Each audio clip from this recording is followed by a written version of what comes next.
Good morning. I'd like to call Brookings County Commission meeting Tuesday, June 15th, 2021, to order with the Pledge of Allegiance.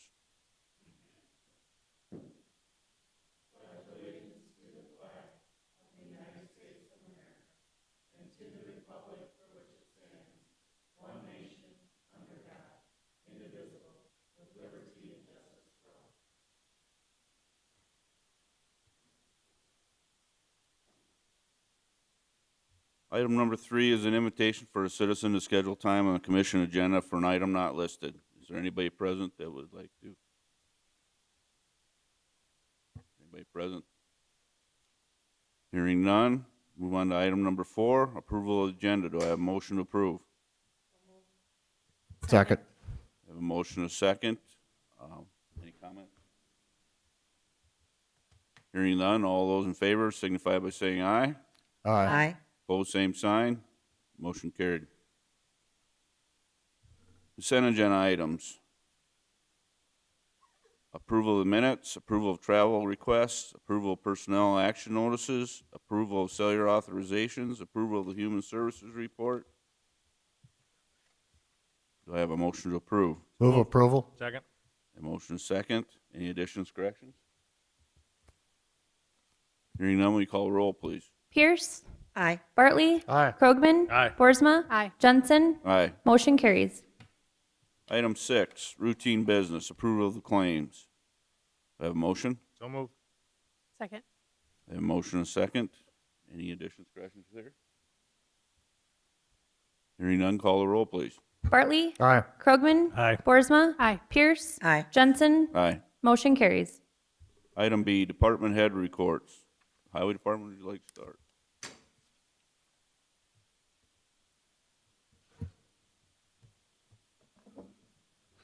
Morning. We'll start off with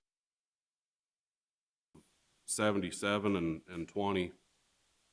Stacy, if you could scroll down in my report, we have a quote from Civil Design here to look at that intersection of $9,240.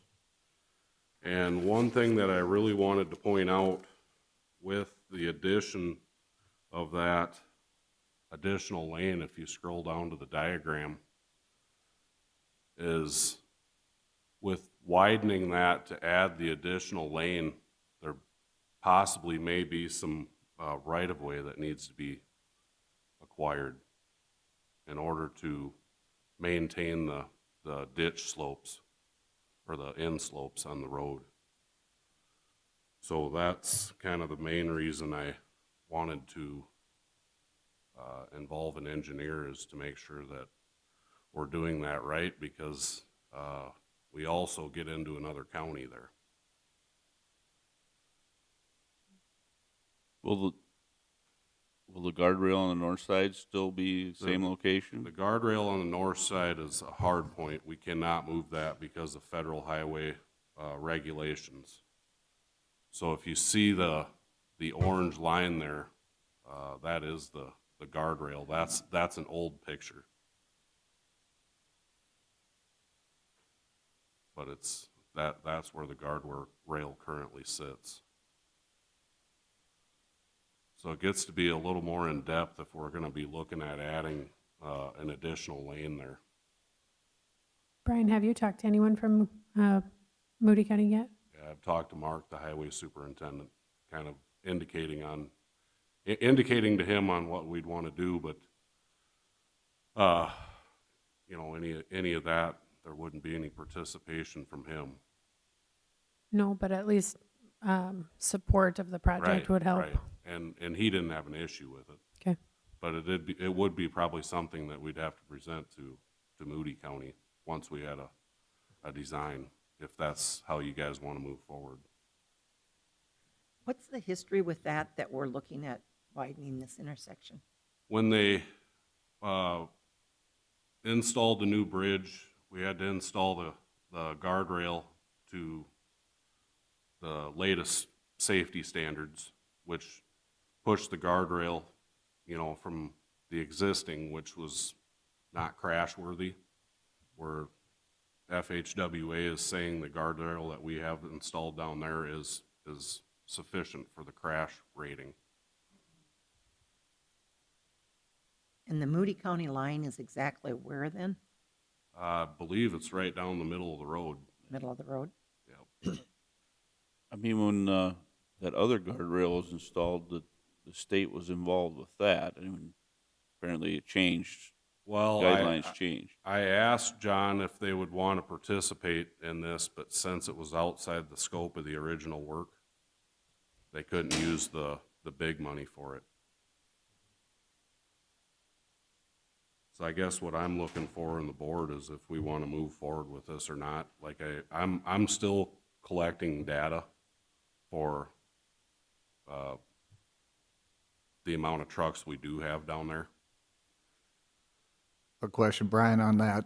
How are you collecting that data, and well, when will we see it? I mean, how many complaints have you had from people coming from the north with trucks that have to go west? We have a out on loan from the South Dakota Learning Transportation, the LTAP, Yep. 2 traffic counters. We have 1 traffic counter set back to the west a ways, and then 1 traffic counter set up to the north to gather that information to see how many trucks are actually turning to the west.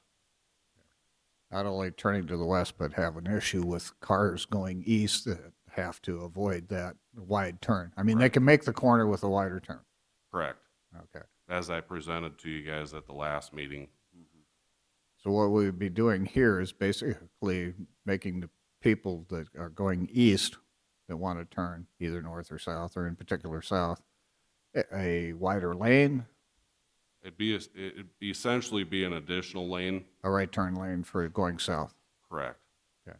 And you'll have traffic counters on that also to know how many are going I south do on that not corner? have any in Moody County because they only had 2 on loan, and we don't have traffic counters. So we're just collecting. The intent was to collect the data for the southern turns because that's where we are seeing the tight turning radius, Right. and going to the west.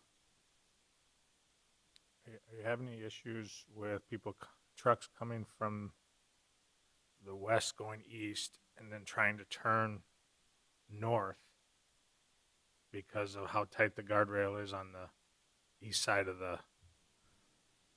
Yes and no, but according to the way they're supposed to, jug handle that turn, they shouldn't be getting anywhere near that guardrail.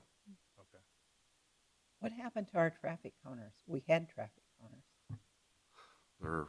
The software is obsolete. Sheriff, are you not having any traffic counters anymore yourself? Was that the highway department's equipment you were using for that? So we're exploring the options of purchasing essentially what LTAP has, so we have some local support. What is your thought after looking at this and talking to engineers and talking to the other? Are we making too big a deal out of this? Or I think, we explored the option of possibly, just adding additional material out there and paving that, eventually by ourselves. But the worry I have is the wider we make that without actually alternating that lane to the south, is they're just going to keep cutting that corner harder when they do turn to head south. And where do we start and stop? That's my concern on this one, is if we go out there and, add additional asphalt in there without without moving that lane to the south physically, that they're just going to keep cutting that corner. And then I really don't know if it's going to change the actual, movement of traffic without diverting that lane to the south. The trucks are still going to you're still going to have those people that are heading to the east right next to the other lane, and you're still going to have that same issue, whereas here, you're going to essentially have a no man's land where the trucks would swing out into that, you know, that'd be striped accordingly to traverse that corner without affecting the guardrail, with traffic there that would be turning north. Well, essentially, there are guidelines in how to navigate that corner already in the DOT's suggested driving technique, so to speak. So we're only trying to make anything better from the north going west, and to do that, we're affecting the Moody County transition to the south. And we're not solving our problem as far as turning right in our county, Well, other than we giving the would people be going east. eventually, but we're still going to have the issue crossing over. crossing over. So we really haven't solved anything. If If this- there's oncoming traffic. Right. And what makes it more evident is because the guardrails was installed, it makes it look tighter than it really Correct. is. It can be negotiated the way it's set up. It can be negotiated the way it's set up. This would be more of a convenience. And I know the schematic design is the 9200, but do we have any idea if we decided to move forward with the project, what would be paying to put that lane in Moody County? That's what would become evident after they did the initial design. So, to my way of thinking, the schematic design and the traffic counts are the information that we need in order to make a good decision, because it'll give us roughly what the recommended safety procedures should be for addressing that intersection, the rough costs associated, improvements that would be according to kind of national transportation safety. So to me, it makes good sense. Essentially, do what we're that gathering schematics. out there is an as-built. I mean, we have the original, you know, design, but we don't actually have a physical as-built survey. That's what we're after right here if we decide to move forward. But that schematic also addresses roughly how much additional lane we would need, how much paving we would need, what that striping situation would look like. Yep.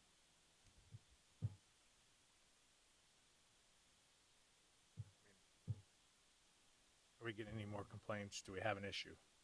I haven't gotten any complaints, you know, at the highway department. I've asked Linda to make sure that we're documenting that if we do receive complaints. Most of the time, I ask the complainant to send me an email so we have it on email documentation. And I have yet to receive any, just other than the guardrails tight. And that's about all as farther it's went. And obviously, nobody's hit the guardrail yet. Yet.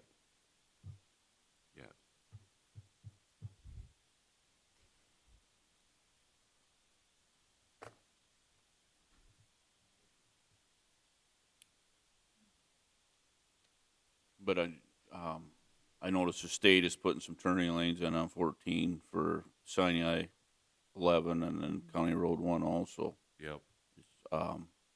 Do you know if there's any intentions on Highway 30 at 25 there? I know it's kind of Aberdeen area wide. I think it's statewide also. They're addressing those intersections slowly.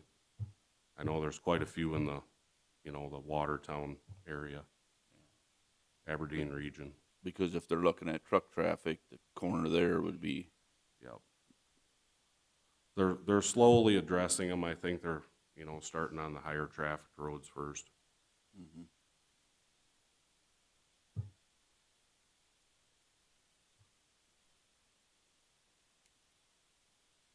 What's the board feel? Move forward with? I would feel more comfortable with more data, basically from your traffic counts and consumer complaints. We have none at this point. Correct. It may take us a year to get one or two or none. So I guess I would delay this until we at least get more data or more complaints. They seem to be negotiating it, So far. yeah. And there hasn't been any recent crashes, am I correct, Marty? No.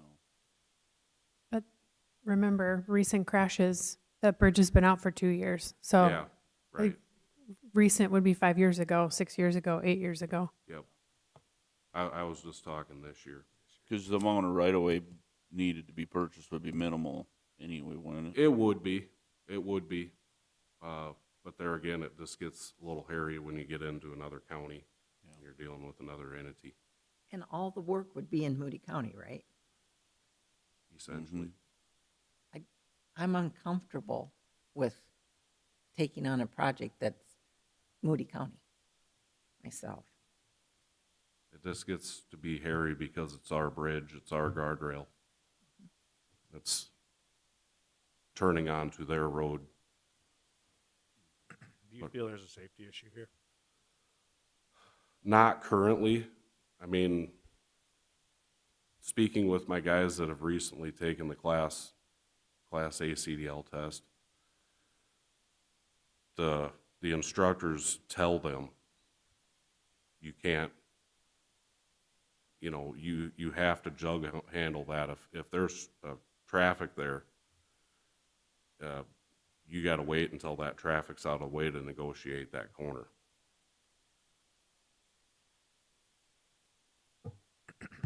So, That's CDL classes, though. That's not farm machinery. That's not a truck and cattle trailer. That's none of that. And that's the other part of the population that's using that roadway heavily.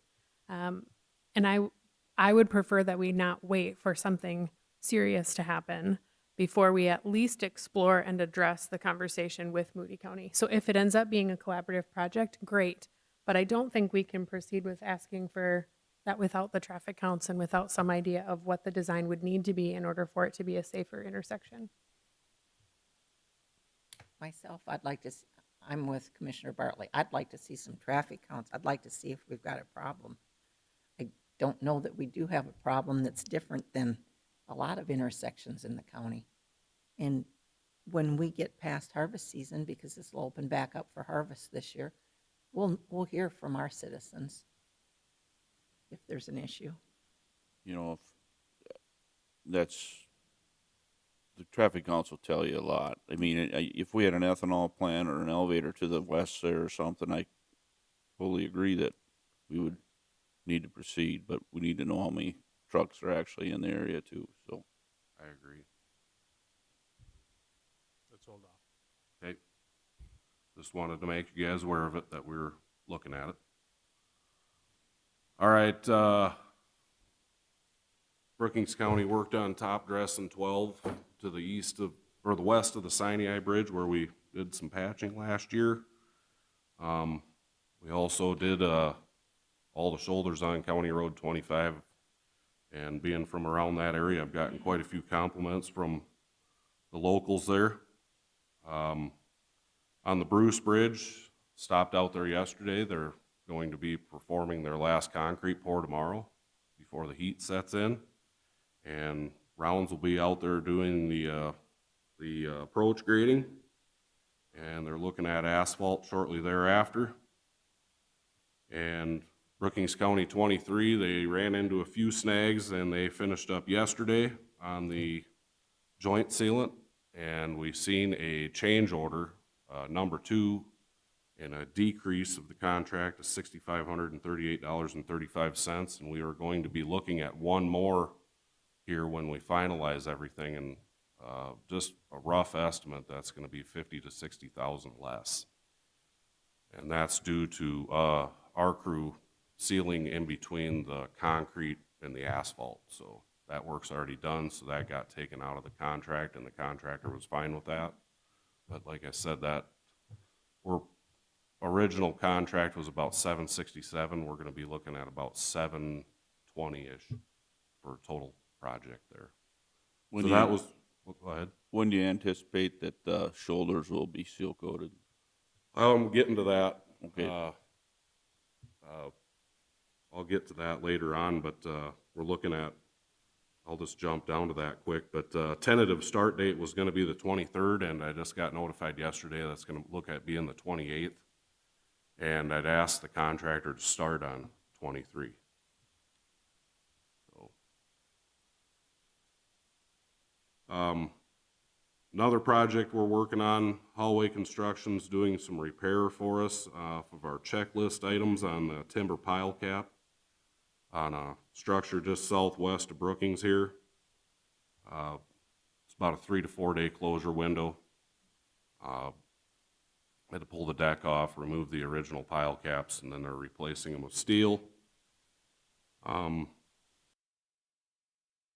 attended the Highway Superintendent's summer meeting in Pier, and we had a executive board meeting at 11, and we didn't get done till about 2:30, 3 o'clock.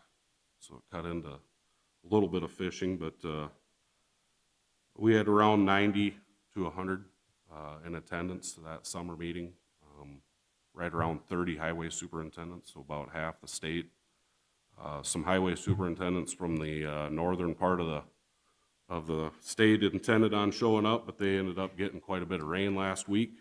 I know we need rain, but I don't think we need that much. There was areas on the northern part of the state that got 8 to 12 inches. So, Brookings County 5, south of Volga. I've been mentioning that the last few meetings. We closed that down yesterday. We have all the existing structure removed. We're going to be setting the fill today for the undercut, and we have cranes showing up tomorrow, this afternoon, and we plan on having all the sections set tomorrow, so we're looking by Friday. We're hoping that we'll have that open. At least it won't be paved, but it'll be open back up to traffic. And the Aztec Corp started yesterday on our micro surfacing. Got quite a few compliments. We started right by the 81 between the state park and 81. Had quite a few compliments from the public on that. They thought we were going to be chip sealing that, but when we go on our tour, I think that's one of the roads that we're going to be touring there. It's there's depressions in the road, and you felt it, thump, thump, thump, and that this micro surfacing will address that. And gotten quite a few compliments already on that. They started on the County Road 1 today between 14 and the county line, so we're looking by Monday they're going to be out of here. And as I mentioned earlier with the chip seal, we're planning on starting on the 28th, not the 23rd. And then also tentative start date for Bose on 32nd Street South between 22nd Avenue and Main, or the 34th Avenue and Main. We're going to be looking at getting that overlaid. And then we'll be closing that down during the day while that's being overlaid. So things are moving right along. We're starting to mow. I don't know if anybody's heard about any of the mowing usual complaints, but we are getting out there and starting to mow. Started with our chip seal routes and moving on to our oils. So hoping to have all of our mowing done by the 4th on the oils. Any other questions? Thanks.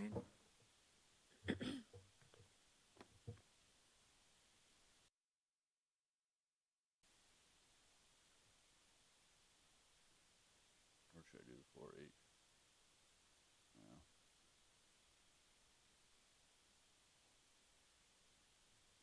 Good morning. Morning. One bit of news as part of the state 2020 election security grant that is administered out in to replace quite a bit of election equipment. It's not going to cost anything for the county or our HAVA funds. The equipment will be used in the administration of federal elections. So we got quite a bit of stuff. It'll be good to have the backup. We won't have to be putting money out later we get a couple laptops, 4 scanners. There's a list. So I thought that was a really good deal. We jumped on that. So those things will be coming. I came across, I know over the years we've talked about sales tax and some of the other departments And we collect for GIS right now. We collect out at BOAC, but we've never collected on fingerprinting as a big one. And we've talked about it. I don't know why we have not before, but I did check with other counties, and the majority of them do collect sales tax on fingerprinting. So I talked with Matt yesterday. I'll be talking to him today again to set that up so that we're in compliance with that. Let's see, the other one was Jacob in equalization with their website. Any release of files, information like that, we are supposed to be collecting sales tax on. So Jacob has that set up. We're going to start doing that too, just so I don't want my name in the paper for Brookings County. Otherwise, we got a doorbell chime for the office. So it got a little bit, you know, the noise is muffled really nice, but it also, we can't hear the customers come in as easy, so we got a little doorbell chime. I know when Angie, when you were in, we talked about lighting in the entryway is kind of dim. I don't know how you want me to proceed with that, if you want me to just get a couple lights out there, or what are your thoughts? I'll probably run down and take a look and see if we've Okay. got a strategy. Okay. So, Yeah, otherwise, that's about it. Regular business. Commissioner Pierce?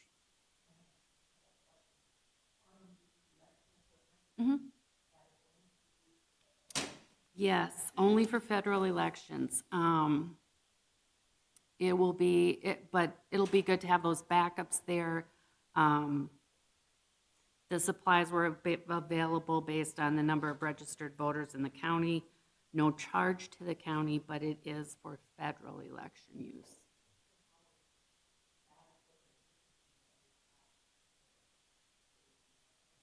It's the same equipment, it'll just be backup.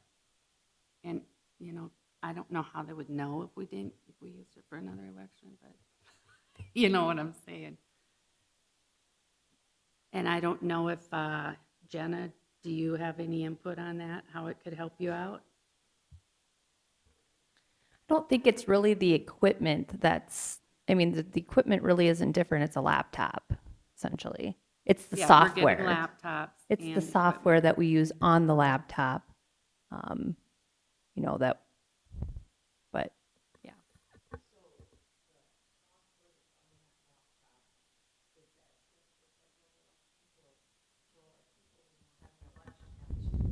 Mhm. No. No. No, so the city of Brookings has their own agreement with B Pro because that's who they choose to go with. So they do their own. We don't do anything with them. We have our own agreement with B Pro right now to run with their software for the federal elections. So if the city of Brookings chooses to still, you know, work with the county to run their elections, because we run their elections on behalf of them, the tabulating part of it. But yeah, the city of Brookings has their own agreement with B Pro to do the software. But essentially, the equipment being used is a laptop.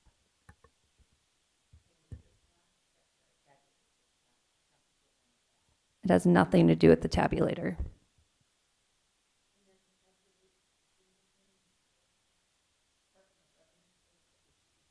Department of Revenue. I did reach out to Legislative Audit and asked why that has never been an issue before in our audits. And he said simply that that's a Department of Revenue thing that they don't look for. They do look at the ones that we do figure and report in to make sure we figured it correctly, but unless we have it in our system, they're not going to look at for it. Yep. Any other questions? Hearing none, we do have 9 o'clock. Is a public hearing and action to approve resolution number 21-23, a supplemental budget resolution.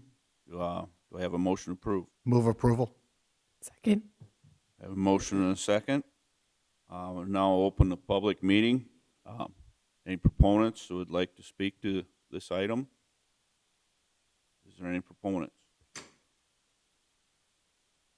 Any proponents? Hearing none, opponents.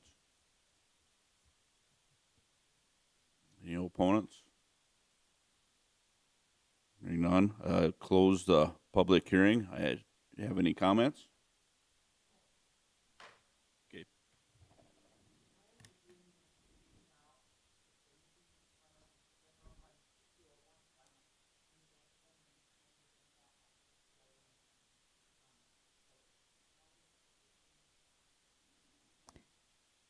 The only thing that we're moving from general fund is the 2 million for the interchange project.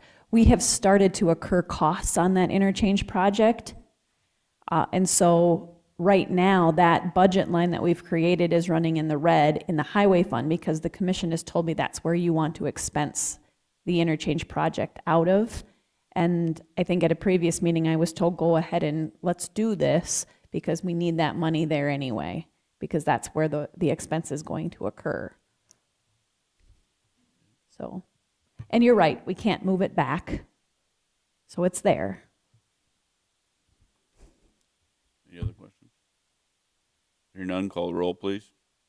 Krogman? Aye. Boersma? Pierce? Bartley? Aye. Jensen? Aye. Motion carries. Item I, action to approve a cash transfer of $2 million from the general fund to road and bridge fund. Motion approved. So moved. Second. A motion and a second. Comments? Hearing none, call the roll, please. Boersma? Aye. Pierce? Bartley? Aye. Krogman? Aye. Jensen? Aye. Motion carries. Okay. We can go ahead and do the 905 unless there's maybe some Okay. people still coming, but it's not anything that was specifically noticed. Okay. So We do have a 905, action to approve resolution number 21-24, a resolution honoring the Brookings County Pandemic Planning and Coordination Committee. Do I have a motion to approve? So Move moved. approval. Second. I have a motion and a second. Any comments?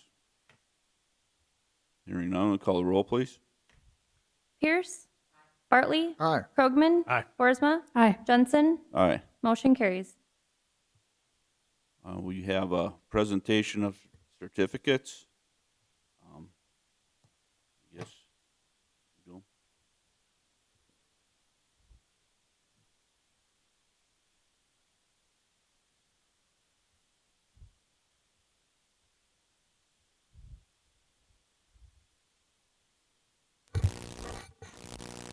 I have some certificates of appreciation for all these individuals that volunteered a lot of their time. I'll read the first one here, and I'll ask you to come forward and receive your certificates. Certificate of Appreciation is presented to Pete Bolzer on this 15th day of June, 2021 by the Brookings County Commission in recognition of the time and dedication applied to the Pandemic Planning and Coordination Committee. Pete, would you come forward?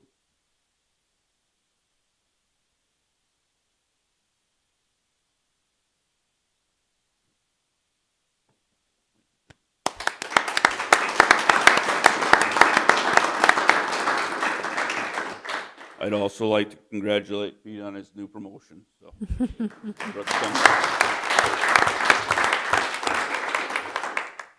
I have a certificate of appreciation is presented to Bunny Christie.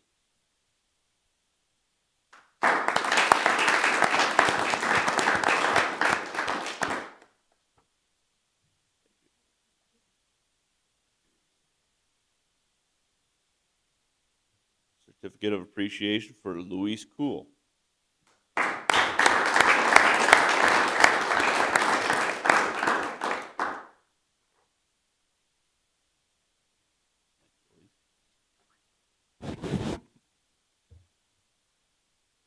Certificate of appreciation for Gordon Tenkenga.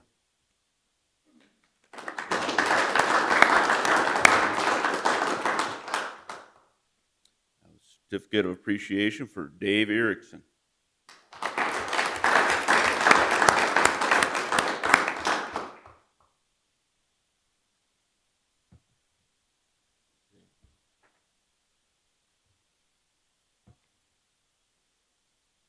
Robert Hill.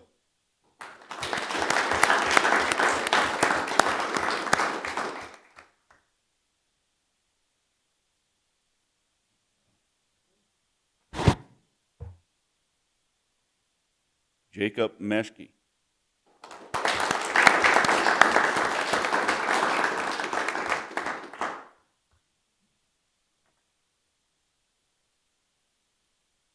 Patrick Sigling.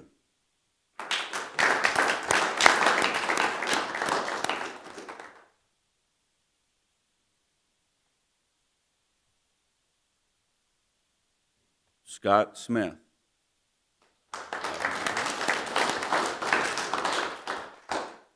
Steve Timmerman.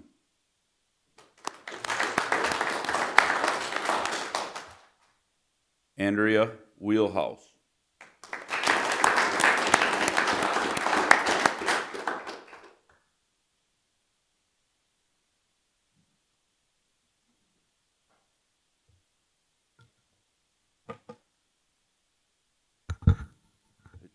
All your volunteer time is truly appreciated for the Brookings community. I don't know if any other commissioners would like to comment.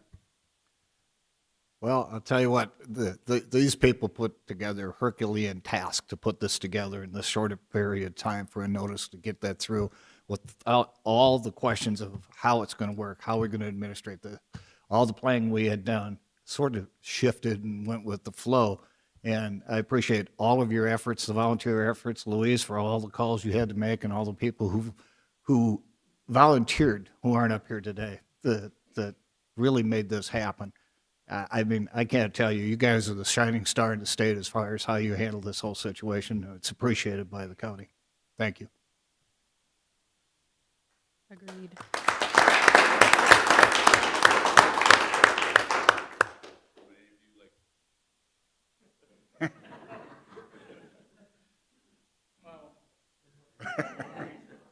Well, the one thing I tell you, we had over 250 people volunteered, including all of these wonderful people up here volunteered their time also. So Brookings is really a wonderful community that they would give that much of their time. So we all appreciate the community for what they did to help.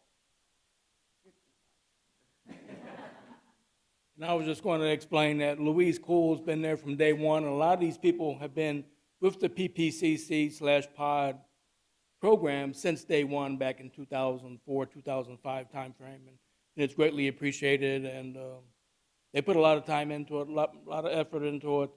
And we had over 5,000 hours of volunteer time, if I'm not mistaken, into the program. And I think we did the best we could. There's still a lot of people out there needs vaccination. We would encourage it. Don't let these fancy certificates let you think that the COVID-19 is over, because it's not. It's here, and there's still vaccine available. You can go to the local clinics, healthcare facilities, and get it. And we, as a PPCC chairperson, I would encourage you, if you haven't gotten the COVID-19 vaccination yet, to go get it, please. Thank you.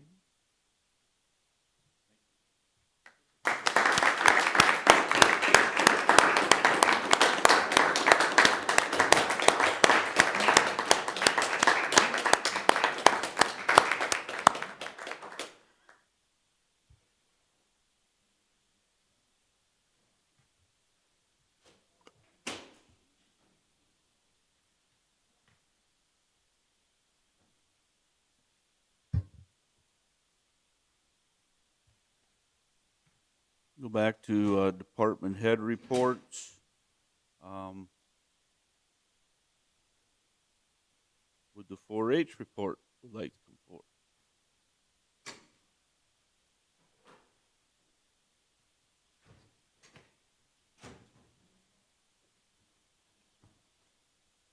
Good morning. Morning. I'd just like to say this is the first time I've seen Louise without a mask, except through Zoom meeting for a long time. See her face. I submitted a report earlier for your review, and I'm not going to go through it point by point. I don't need to read it to you, but we've been busy. I've had some in-school programming that happened starting in December, ran through May. It just so happened. It happened to be the same Tuesday as commission meetings, and so making both locations at one time was a little challenging. We have hit the ground running here in June. June 1st was a major deadline for our 4-H exhibitors that have livestock that they wish to have available to exhibit not only at the county but the state level.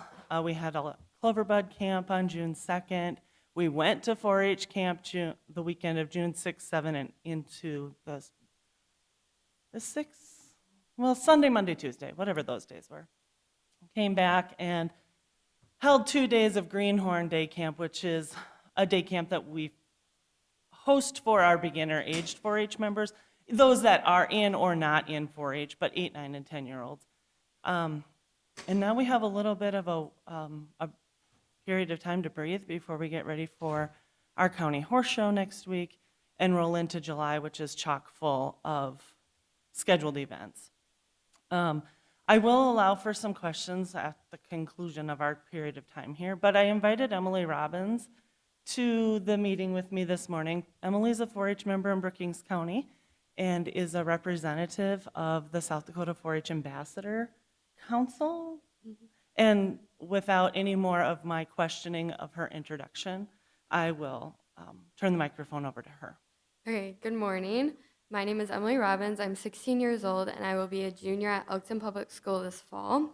I participate in many different activities from basketball, volleyball, track, cross country, FCA, and FFA, where I serve as the chapter treasurer. I live on an acre south of Aurora, where I raise registered Southdown sheep, and so I'm also a member of the American Junior Southdown Association. This is my 9th year in 4-H as a member of the Little Leprechauns 4-H Club.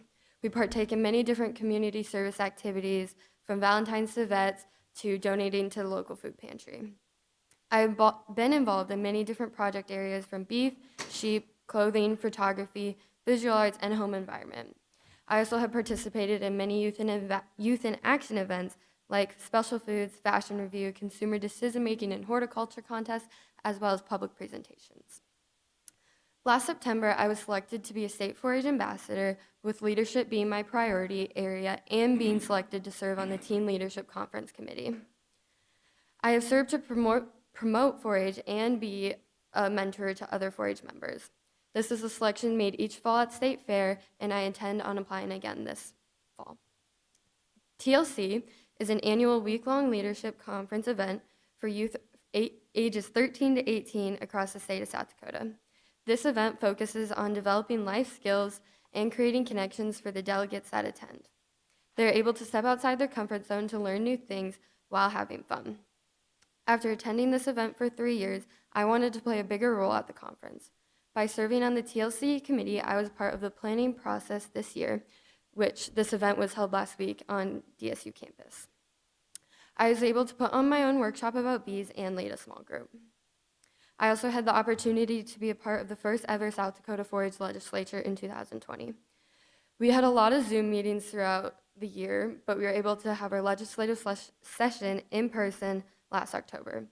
As a representative from Brookings County, I had to follow a whole process, just like many of you, from declaring my candidacy, getting signatures on my petition, campaigning, encouraging 4-H members to vote, and writing, then presenting my own bill.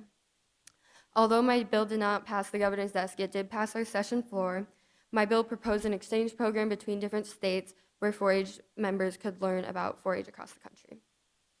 It was a great learning experience of the legislative process, and it was fun to work with other passionate 4-H members.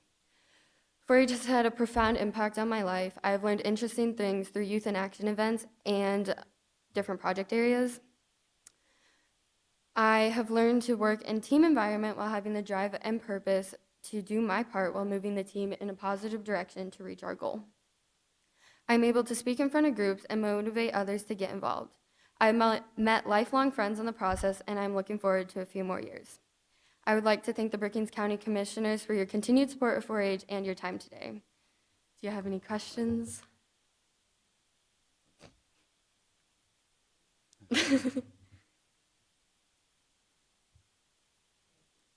Do you have any questions of me? The only question I would have is how do you think restrictions will be by the time of the state fair or achievement days or? Fingers are crossed that by mid-July we'll be transitioning from yellow to blue. Blue is the new green for SDSU. that has been what has been presented so far, that's their hope. We moved into yellow from orange in May, the Monday following graduation. So I'm hopeful that we'll move to blue, which will eliminate any restrictions.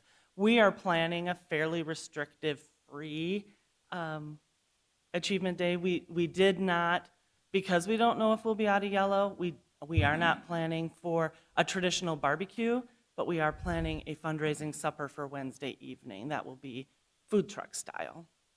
But masks are no longer required, and that makes people very happy, so.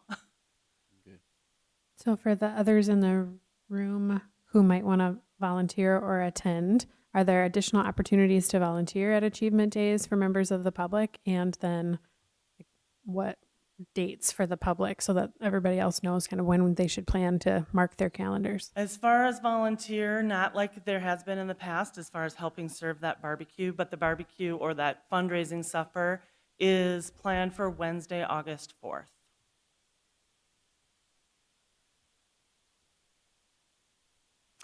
One bill that did pass during legislative, for the 4-H legislative session was the naming of a 4-H ice cream, and 4-H Clover Crunch will be served in a free ice cream social on Thursday morning, noonish, around round robin time.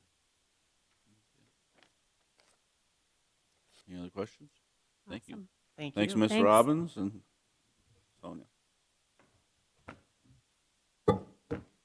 We do have a scheduled 9:15 presentation by Rich Euchert with Banner and Associates and Steve Hoff with HDR grants. Would you like to come forward?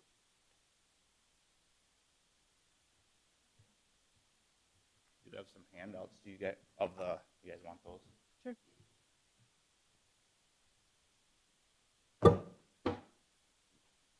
Thank you.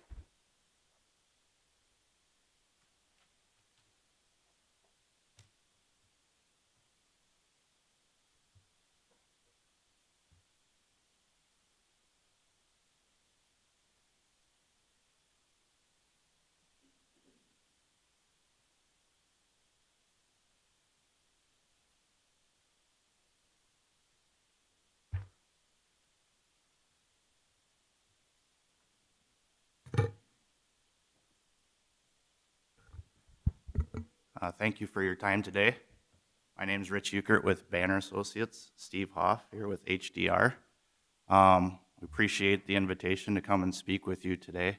This all started about a month ago. Started having conversations with Commissioner Pierce about a potential project to improve 214th Street from the end of the Brookings Interchange 20th Street South project to Aurora. And Banner and HDR are partnered on that project. And as we progress, we've gathered some information not only on that project, of course, but that kind of carries over into this project. And so Commissioner Pierce asked, are there funding opportunities out there for the county to pursue? And could we present to the commissioners what those opportunities are? And we kind of looked at the project a little bit, and we came up with some information that we presented in a graphic here. And I might let Steve talk a little bit first before we get into the graphic on what opportunities are out there. We thought this is maybe a Q&A session, so if you have some questions, HDR is well-versed in many of the funding opportunities out there. And then we can get into the graphic if further discussion that if you would like. So I'll let you take it from here, Steve. Good morning, Commissioners. My name is Steve Hoff, like you had said. One of the questions that Rich, when he gave me a call, was, and obviously the question is, the interchange was funded by a raise, or at that time, a build grant. And a build grant, now it's called the raise grant with the new administration, is a highly competitive grant program that the federal government has. It's a legislative action. It's not part of the funding or the transportation funding program. So it's one where it's just kind of, it's been going, I think we looked 2010 or 2011, so it's been going for about 10 years. But again, it's not a guarantee that it's going to continue each year. It's, as I had mentioned, it's a legislative action. Obviously, the administration has a lot to say on what the information or what the criteria is with regards to it.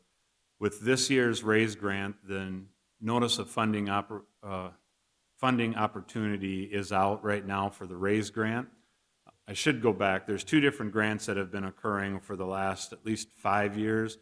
The infra grant and the RAISE grant, or the build grant. Originally it was a Tiger grant. The infra grant, that deadline has already passed. That one is more focused towards freight and the benefits of improving infrastructure for freight delivery and freight hauling and stuff like that. The RAISE grant is more for economic development. The big change that happened this round with the RAISE grant versus the build grant that Brookings and the county and everybody was successful on is the new administration is putting a strong emphasis on racial equity and as well as reducing carbon footprint, which is kind of what he ran on throughout that. So it's a little more difficult for South Dakota because we don't have a lot of the economic issues that a lot of the major cities and communities have and stuff like that. The RAISE grant, like I said, the NOFO is out right now. That is due July 12th. Some of the things that I think Commissioner Pierce, when she was asking, or when Rich and I talked about, with this grant, when they do their analysis and their evaluation of it, I think there's 7 primary conditions, and then there's another 4 or 5 secondary. And a lot of the things that they look at with regards to it is if the US DOT is going to commit the money, then they want to make sure that the project is a go. So therefore, they like to see progress have taken place on the environmental process as well as landowner process. Those are 2 of the key things. So when Rich and I talked about it, is this year a great year, a good year for 214th Street? Is probably not. But in the anticipation that it comes back again next year, which I don't know, there's all indications that it probably will, and also looking at what's happening right now in Congress and the different transportation bills that are out there, there's opportunities and for something for the commission to look at of planning for the opportunity to receive some funds with that. With the RAISE grant, like I said, it's something that you should probably think about and maybe talk with Banner about with regards to the planning side of it. Let's figure out on the traffic projections and stuff, what kind of a section do we want? What's that footprint going to look like? What kind of right-of-way do we need? Go through some of the environmental process so you kind of you understand red flags or what may stop the project or hold up the project. I should say with the RAISE grant or with those grants, there's typically a deadline that you have to have this done, and if it's not ready, you lose the money. So that's always something you have to be aware of, so the more pre-work you do, the better off you are of convincing the US DOT reviewers that, yep, this is a viable project. The other thing with the grant itself, before I go on to the transportation funding side, the other thing with the grant itself is on a rural project such as this, you can apply for 100% of the project. However, like I was telling Rich, is that if this project, I'm going to just $5 million, and you're competing with another project that's $5 million, you ask for 100%, and the other project asks for $4 million, and they have local funds and local support, that one's going to probably go above what your request is. If you remember on the Brookings Interchange project, you had a lot of private support, and you had city support, you had the county put in money, and then the difference was made up on the $19 million that you received. So it showed that you had community and local government support throughout the whole.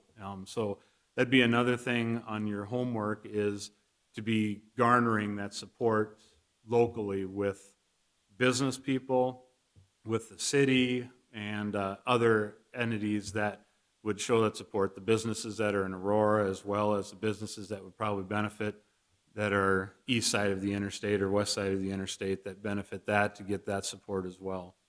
So those are some of the things that, process that, and things that need to be considered as we look forward towards maybe next year or future years with that. The other problem or the other concern I would point out with this year is congressional support is a huge thing, and that was a huge decider on the interchange. Well, the South Dakota DOT is submitting on the 85th Street interchange in Sioux Falls. That this will be their third round. The congressional delegation, that's their, I think, what they're looking at for supporting if they get asked. The other one I know the DOT is submitting is the first segment for Veterans Parkway. I'm not sure if you're familiar with that, but that's that new, well, basically complete the Parkway Beltway around Sioux Falls. So that's another one that DOT is submitting. There is an opportunity, if you want to consider, there is opportunity of the $1 billion, they're setting aside $30 million for planning, and which is kind of what you are in the process, or kind of at the beginning stages of looking at that. The nice thing about that is we still need to get the support, obviously, but you don't have to calculate or develop a benefit cost analysis. And the benefit cost analysis is, it looks at, what's the benefit of this versus the cost of the project. So the benefits, they look at the traffic volumes and how that's going to alleviate traffic concerns on parallel roads or other highways, and that. It also looks at the safety improvements. Believe it, with the economists and that, an accident is a money thing. And so those go into the factors of that. So there is that opportunity as well. And like I said, there's $30 million, $15 million for rural planning grant on that. Minnehaha County had applied for that last year, a planning grant. We're not successful, but it has been done on a county level. And then Rich said that you may want to get an update on the transportation plan or funding. It's kind of tough to give an update because it's such a moving target right now. Obviously, the Biden administration has their number that they want to do, which includes a nice, a fairly decent number of money with regards to hard infrastructure, which, for this road, the Republicans countered, and I know there's a bipartisan committee that countered with a $1.2 billion program, and that, again, they focused a lot heavier on infrastructure, the hard infrastructure versus the other. Where it goes from here, I know the last I had heard that Biden had basically stopped the negotiations. I don't know if he's going to try and push his program through, the $2.3 trillion. Of that, it's about $300 to $400 billion for hard infrastructure. The rest of it is the soft infrastructure, as he says it.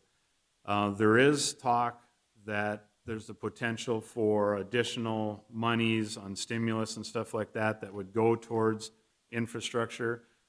That typically is dedicated to the shovel-ready projects, which basically means it's gone through the environmental and the real estate or the right-of-way process, and the plans are fairly close to being ready. That can be under construction in the next 6 or 9 to 12 months is basically how they look at shovel-ready. So there is opportunities, I believe, there, from what I'm seeing, on the funding side as well, not necessarily the grant side. I think the big thing is to constantly stay in touch with the Washington delegation and making sure what your needs are and stuff, because then maybe, because there's talk about possibly focusing a little bit more on not just giving it to the state level, but also looking at the local government level as well with this round. So, but a lot of that, there's no hard, we just don't know for sure what's going to come out of the negotiations, I guess. So I don't know if with that, have any questions before I turn it back over, and he can kind of talk about what some of the concerns or the issues that are going to have to be overcome with this project. Just a quick question, because we got the interchange grant, does that move us back in the priority scheme of things when they start looking at projects where you already got one the last couple of years? We're not going to be looking at you no matter what you do? According to the writing, it says no, that is not. I think it may be even a benefit because you're building off of that project. But it says in the writing that because you had a previous project, and it says that you can actually apply for the second phase of different projects and stuff like that. So we could I call don't it a think second that's a phase. concern based on what it says in the document. Seems to be an awful lot of support needed from our congressional delegation. And as you stated, they're kind of looking at other projects that they want to support. That probably has more of an impact than anything. It does when it gets to a preferred, basically it gets to the top level. When the US DOT, when the staff reviews it, they classify it in 3 classifications. If you get to the top classification, then it goes to the Transportation Secretary of Transportation. That's where, when this interchange was selected, they contacted the legislation, and those legislators said, this is our preferred project, and that was a major support for that. And that's where the homework would be reaching out to them and keeping in touch with them on the importance of this. As Rich said, with Aurora and with Brookings and the limited, I guess it sounds like with the city of Brookings on the soon or the fastly approaching being able to develop because of the wetland or the floodplain and the floodway and stuff. The east side of Aurora may be a place where the Brookings area and the Brookings County can continue to grow. And that's going to be a huge benefit for that application in the future. Are there other economic factors that would improve our potential on a project like that? For example, the fact that there are, 2 major, we've got the ethanol plant and then the Novita over there. If there's additional agribusiness that kind of concentrates in an industrial park, is that a driving factor for the economic development stuff on the RAISE grant? Yep, it is. Okay. It actually maybe even look better on the infra, where because of that side of it, you could actually do a narrative that focuses on that industrial side. The build, you focus more on the economic growth of the community and the county and stuff. Okay. So. In the build program, if I remember correctly, each state was guaranteed 2 funding opportunities each of the 2 years that I was involved in that process. In the RAISE program, does each state get some minimum? It does not say address that in the document. Okay. So I'm not sure if that's continued or not. Typically, they try to. Last year, the last RAISE grant, I believe it was around that $1 billion as well. There was like 900 and plus applicants and was narrowed down to 50 to 60. So, I mean, that's how competitive this grant process is. South Dakota's usually historically been successful to get 1 or 2, but it doesn't say in here specifically that each state will get 1. In the second program, you're talking about infra? Is that how Infra. Infra? And the Brookings interchange did apply for the infra, was unsuccessful, and then successful that same year on the RAISE.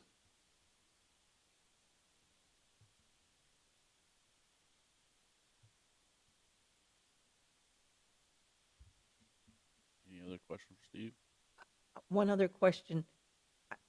I don't think it's feasible that we would be looking at anything this year because the deadline's coming up. I think, and I don't want to speak for everybody else, that what we were interested in knowing is what would we have to be doing to get ourselves positioned to maybe applying next year, if possible. And I think part of that depends on what's going on with the interchange. But we wondered, should we get this project on our 5-year plan? Would that be something that would be one thing that we could do that would be beneficial. Are there other kinds of things like that that would make us look better if we're looking a little longer term for applying for a grant? Answer the first question with regards to on the 5-year plan. It does have to be fiscally identified, so to have it in your plan is something that you should look at and is considered. With regards to, so you should look at that as one of the steps that you should look at. I'm sorry, I forgot the second question. Were there any other steps like that that we should be thinking about? Because we know we're not doing it this year. I think I saw all those nods when I said that. I think the other steps, thank you for repeating that. The other steps is kind of what I had mentioned with the planning side of it. Getting a better feel for what you want or what you need based on maybe some preliminary traffic analysis, going through some of the environmental analysis with regards to the impacts that may occur, and if you want to go through the environmental document or the study. The two things, and that's another thing I didn't bring up with Rich, when you look at the potential for using federal dollars, all of a sudden you step into another level of analysis, and also on the real estate side of it. So that's something to consider. Is that something the county's willing to pursue, spend some extra dollars or additional funds that would typically be needed for analysis on this to make sure you're meeting the environmental process, the federal requirements with regards to federal dollars. So it's not just the environmental, but the real estate process has to follow the federal guidelines as well. So that means the appraisals, the reappraisals, title research, and then the negotiation side of it as well. But as far as the steps, that's what I would look at is make the decision, we want to use federal dollars, then you're going down that path versus if you want to fund this locally. And then if you're going to use the federal dollars, then that step process, the environmental process is going to be the big thing, the planning/environmental process. Will be a big factor in proving that it's a viable project and that they're not going to just throw their money and it's going to come back, because they get graded on the percentage of money that is spent versus comes back, and they do not want to get a check mark on a project that wasn't viable, they gave the money, and then it wasn't built. Is it required that we also get on the state DOT's step program list? Because obviously if we're putting that on a 5 years, the state have a 5 or 7 year, 10-year step that we'd also have to apply to get on that? And I'm sorry, I'm not familiar with that process, but I guess I assumed if the county puts that into your 5-year, does that not also get included in the state's I don't step? know that. It kind of depends on the funds, I guess, where the funds are coming from. But I was thinking that I don't think it has to if it's not something that's required, but I was thinking that the county's step is always included in the state's document. Right. Brian, it's required when we're doing bridge projects and road projects with the state. We're out. We're out. STIP Okay. program no longer exists. I mean, the big program, I remember when it was the STIP program, our projects would be listed on that, but that's no longer the case. But I'm talking about like our 5-year plan. You have to submit that to state every year, correct? Correct.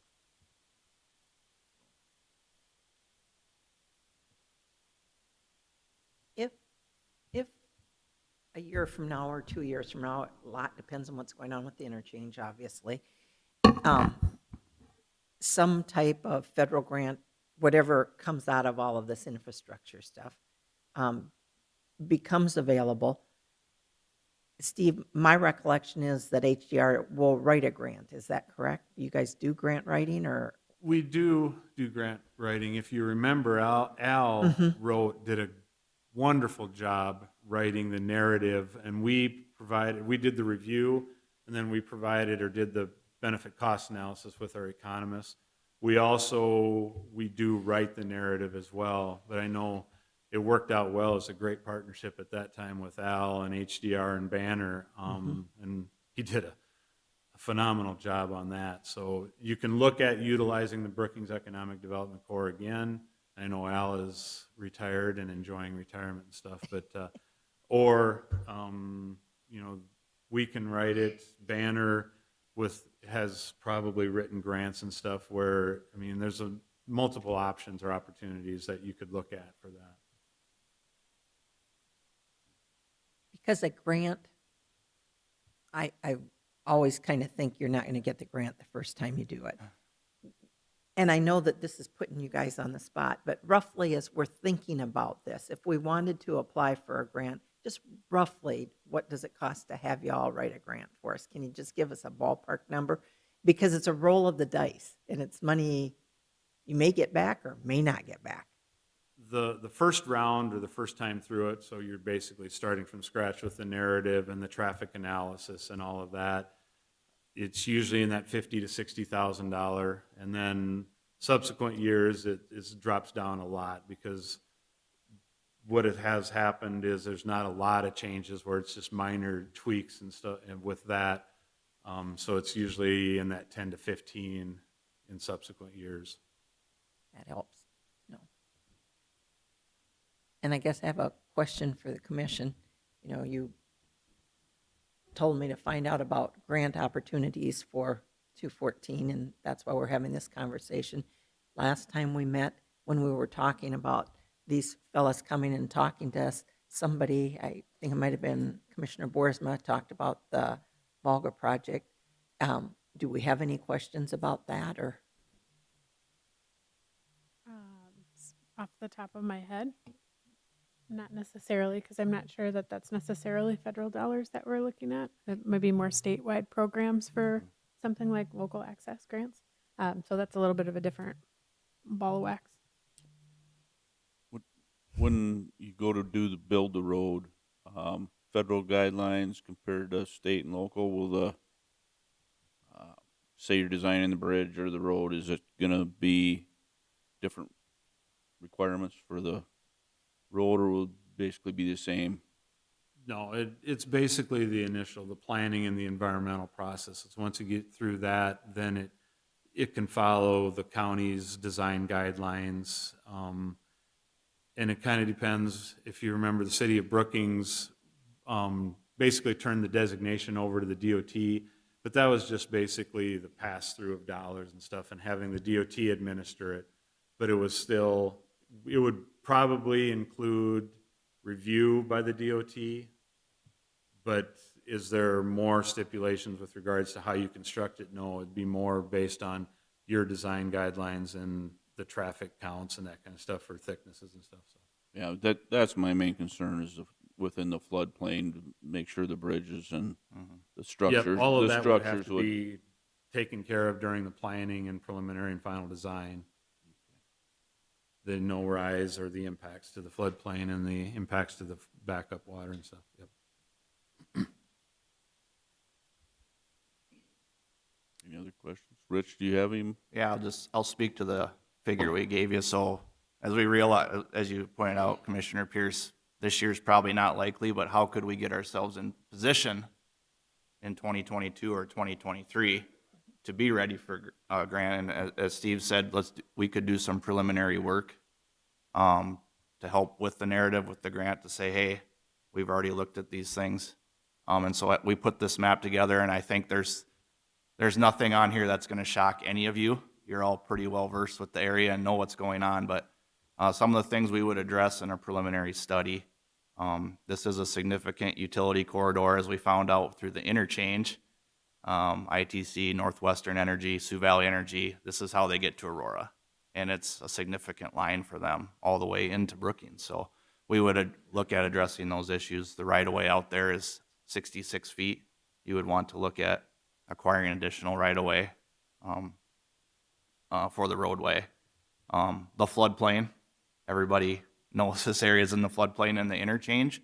We had some luck. We were on the edge of the floodplain, and we didn't impact the floodplain at all, or minimally with that project. This one may not be the same.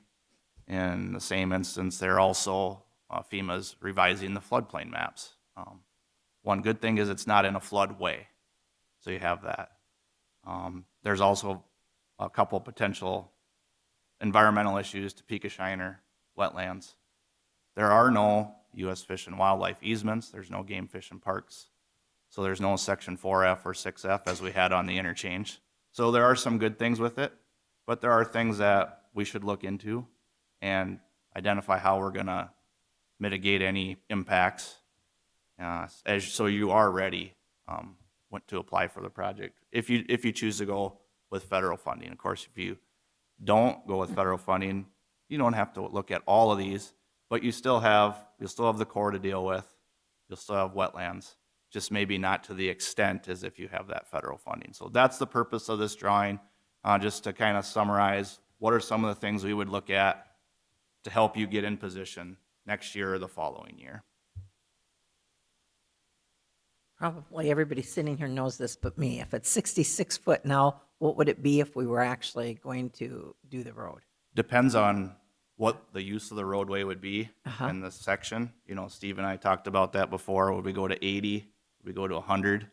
Somewhere in there. It depends on the use. You know, talking to Kent Johnson, building in this area is going to be difficult because we will be impacting the floodplain. So what would be the potential land uses adjacent to the roadway? That would affect, do you have a 2-lane, a 3-lane? Is it rural, urban? What are your uses?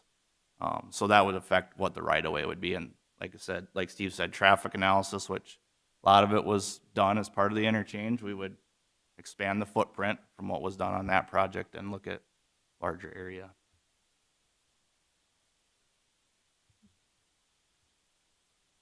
Any other questions? Floodplain, you said proposed future floodplain zones. It looks like it's just filling in the holes, basically, is what they're gonna end up doing, and then adding a little bit, but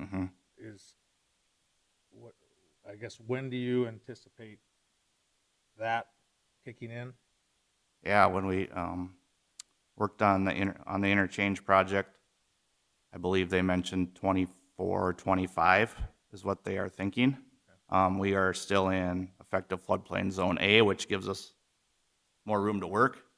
When you get into floodway and some of the different floodplains, there's more stringent requirements. So like I said, we had some things on our side on the interchange, being on the edge and then being in that effective floodplain zone A. There's not as much to regulate to. So we were allowed to. We knew this information at the time. FEMA said you can regulate to what's in place now, as long as your floodplain administrators are both accepting of that, and the city and the county both accepted that, and we regulated to that. So we still could do that on this project potentially. We're just right in the middle of the floodplain now versus on the edge. So one other potential advantage is there's relatively few rural farm accesses directly onto 214 right now, correct? There's like 2 or 3 maybe, which if it were further developed ahead of a roadway, we would have major problems, yes? Yeah. Okay. Different access management, things like that. So there's some issues out there, but nothing that can't be resolved. With the caveat of enough time and enough money. Yes. I think Commissioner Pierce said that on the phone one time. Well, thank you guys. Yeah. Yep. This is coming really in. helpful. Thank you. Thank you for your time.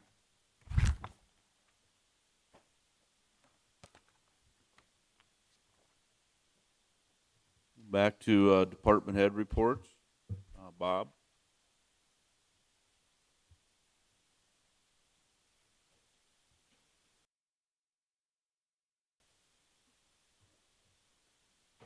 Before we have Bob start, could I just ask a question about the presentation? Sure. Since Brian is here and he, I don't think was part of our prior conversations, is this something, because he'll be working on the 5-year calendar, I just lost my word, sometime relatively soon. Do we want this project put onto the 5-year plan? So, just so Brian knows that, maybe put it on there, we don't have to do it, but we could have it on there in case we need it. Not yet.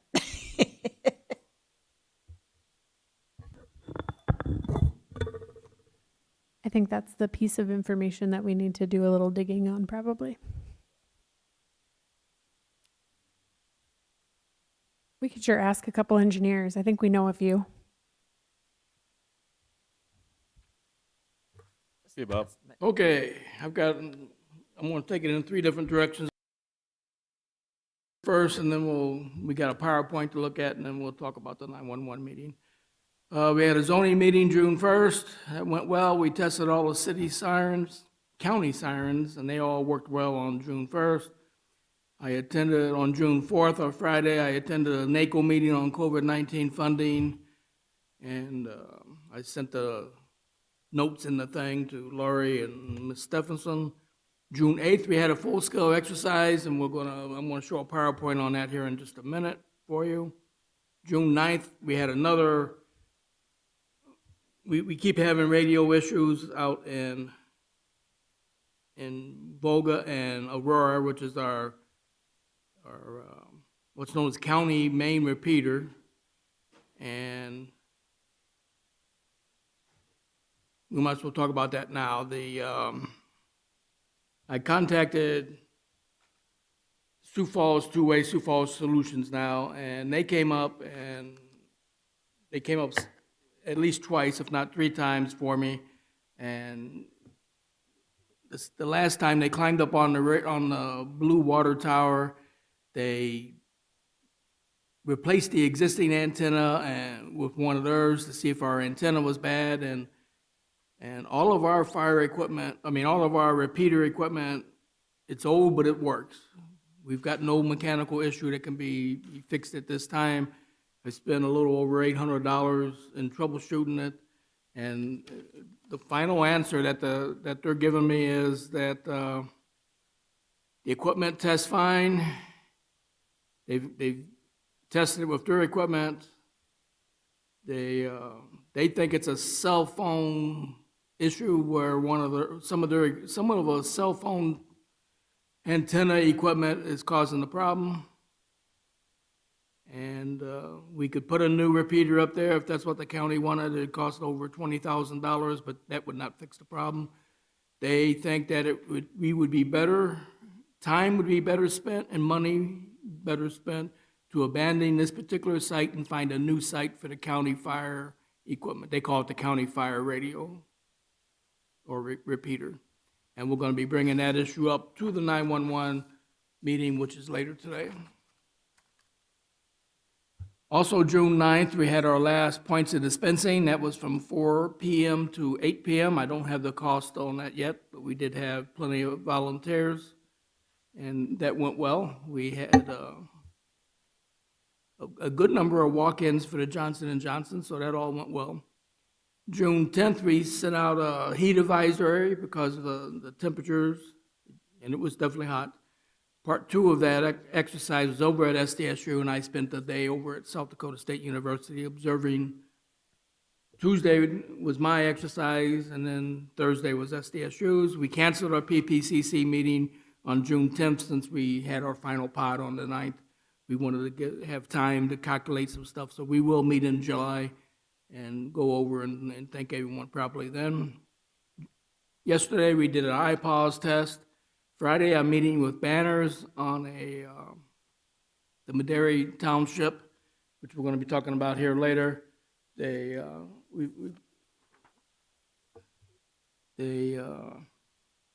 Corps of Engineers is coming out next week, or June 24th or 25th, to look at the area. And originally, I was going to be out of town because of the travel request I got for the FEMA course, but the FEMA course has been canceled, so I'm hoping to be able to meet with the Corps of Engineers when he's out here along with Banner's person. When is that, Bob? I want to say, I don't have that. Hold on, let me see if it's in this email, May 26th.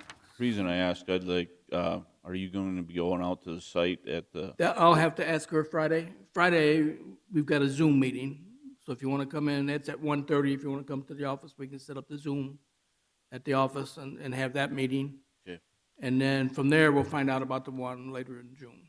Because she doesn't know I'm going to be here in June, but the Corps is coming to Brookings. So I think she wants to grab him while he's here and talk our issue also. The NACO conference, it looks like I followed the recommendation of Commissioner Bartley, and I've got the same date so we can share transportation down. When we get there, everything can be shared, hopefully save some money for the county by traveling together. We'll see how that works. And the 911 meeting today, we talked about, now can we bring up the PowerPoint? Sorry, I'm rambling.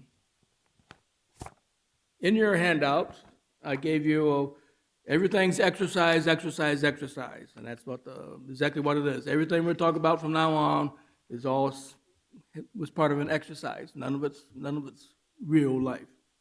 We called it Operation Someplace Special because Brookings is someplace special. The Army had a name called hazardous hair, and I just don't like using the word hazardous when it pertains to our big meeting places. So we renamed it to Operation Someplace Special. It was scenario driven, and I won't read the whole thing for you, but it was an incident requiring chemical, biological, radiological, nuclear threat response. The 82nd Silver Support Team, that's what their job is. They are CBRN people. You can go to the next slide if you'd like. Thank you. They are CBRN specialists. That's their 21-person unit. We had 19 people from the 82nd. They had a series of evaluators from Fort Sam Houston, Texas, called Army North.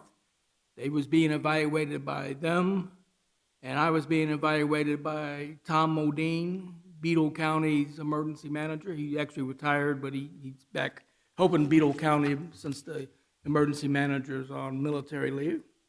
You can go to the next slide. The scenario, thank you. That's it. The scenario had that the Swiftel Center staff was setting up for an event, and some of their personnel ended up going to the hospital and had some strange symptoms that wasn't normal. And the hospital caught that there was something strange, and that there was multiple people having something happen to them. And that's, in real life, is how we catch things when bad people put stuff out there. So as they were setting it up, they found that there was something was causing these people to get ill. It wasn't the public, it was workers at the Swiftel. So they called the local fire department in, local police department came in during the scenario, and they found something. And once they find it, they back out and they secure the building, and then they call for help. Typically, they would call the hazardous materials team out of Sioux Falls or Watertown. In this scenario, that both of them was busy, the step I take before anything else, when they contact my office, I contact the South Dakota Office of Emergency Management Duty Officer. It's a 24-hour telephone number. I call them, I tell them what the situation is, I tell them what assets we request. And in this case, they sent the Federal Bureau of Investigation, and they requested the 82nd CST Civil Support Team through the Joint Operations Center. Here has got our statewide Emergency Operations Center, and then the National Guard has got a Joint Operations Center in Rapid City, Camp Rapid. So all those people came together, and I ended up with the 82nd Silver Support Team. You can turn the slide. Here's what they found, just sitting in the bleachers. Next. Situation, June 8th, we started at 8 o'clock, and they came on site, and I ended up being the incident commander. Typically, my job as emergency manager is to set the trailer up, and people can come in and work out of the operations trailer. I can order, or our staff can order whatever we need and stuff like that. But they plugged me in as the incident commander due to circumstances. The objectives were life safety, identify what the hazards are, preserve the evidence, render site safe, and determine hazard of the cooler with fan. Those came from me with the help of the Army people. And then their local commander the Army commander had his objectives. On the log, you can see we set up at 8 o'clock. We started the operation. I was out there about 6:15, and at 9:45, it finally made it to the Joint Operations Center and the 82nd Civil Support Team. You might say, well, that took an awful long time. Actually not, that we had to even speed that up. It takes time. When something like this happens, it could be days long. I mean, that building could be locked down and secured, or if it was this building, they just literally have to secure it until these teams can get here, whether it's a hazmat team or it's a specialized team, just depends on what the situation is. And you can see there, and we was done at 5:30 that day.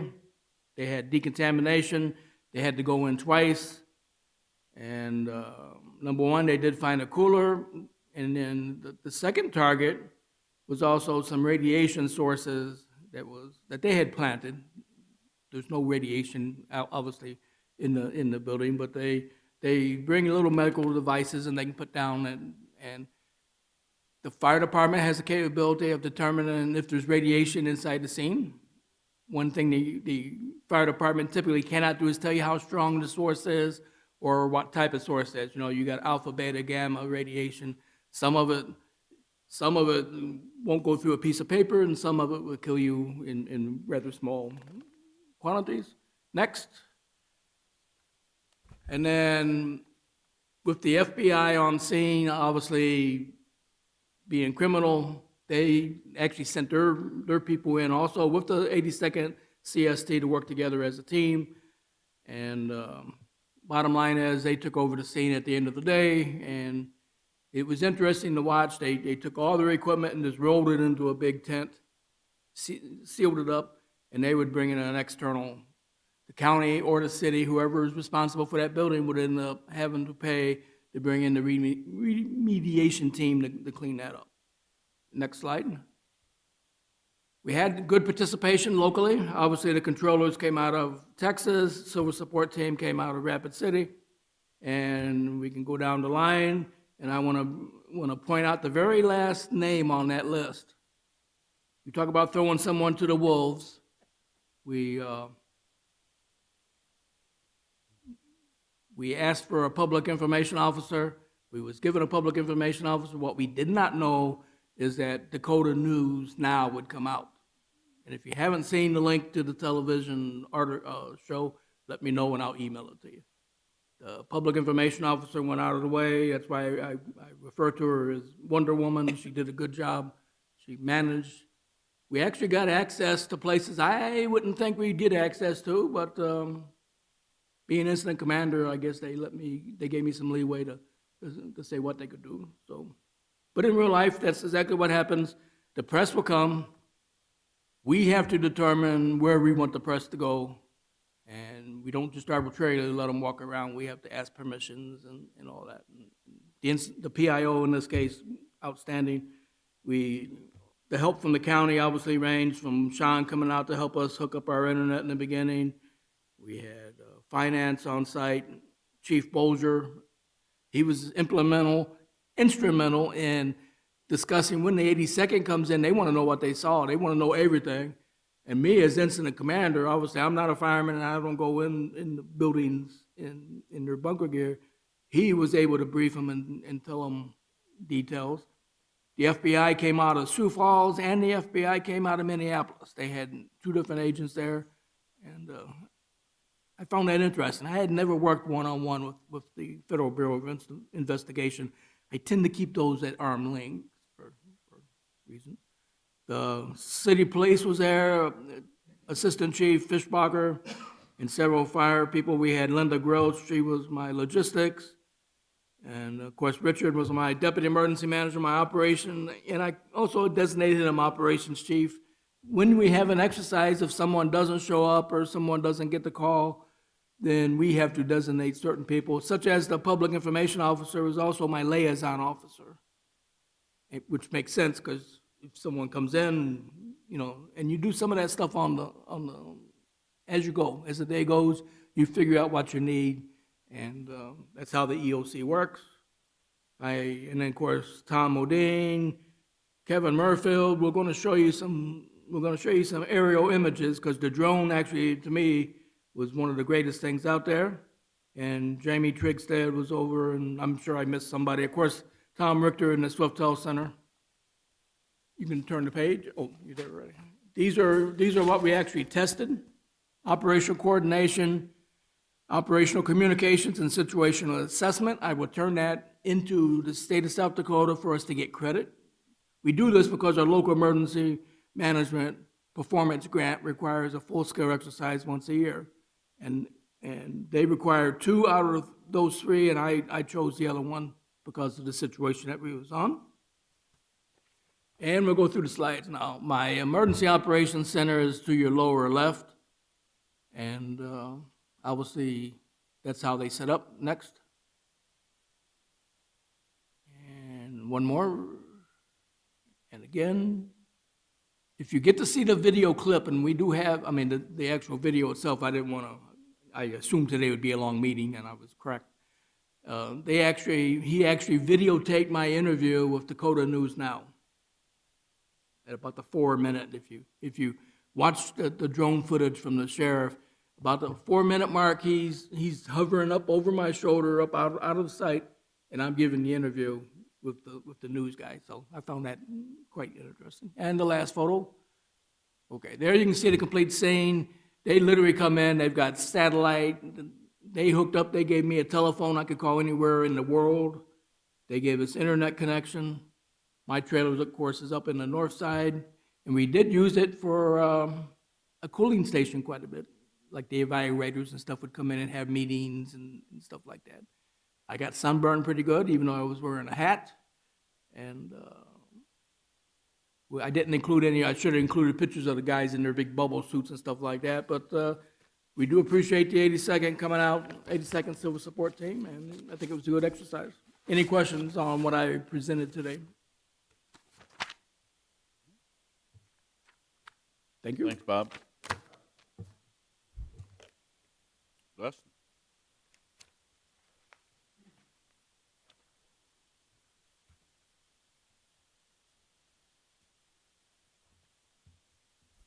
I'll start with attendance back from May 4th. That was the last meeting I attended. In the gun range, we had 215. In the archery range, we had 109. Since May 4th, we've had 3 private events in our classroom. The Wildlife Federation has met twice, May 7th and June 4th. Their June 4th meeting was very well attended. They talked about nest predators, and a lot of people showed up to listen to the PhD student that came and spoke. Midwest Maidens, they've practiced twice in the archery range. They're looking at some more dates for the rest of the summer. JOAD is finished for their spring session. We had Dolan School come over on May 17th for their last day. Dale Storehog, who's a 4-H volunteer, helped me out. We instructed some archery. Then they played archery tag. And then Sheriff Marty actually brought Manny Langstrad out, and he did a little presentation on the drug dog, and the kids loved it. May 17th, we also had a renewal class for the enhanced concealed carry.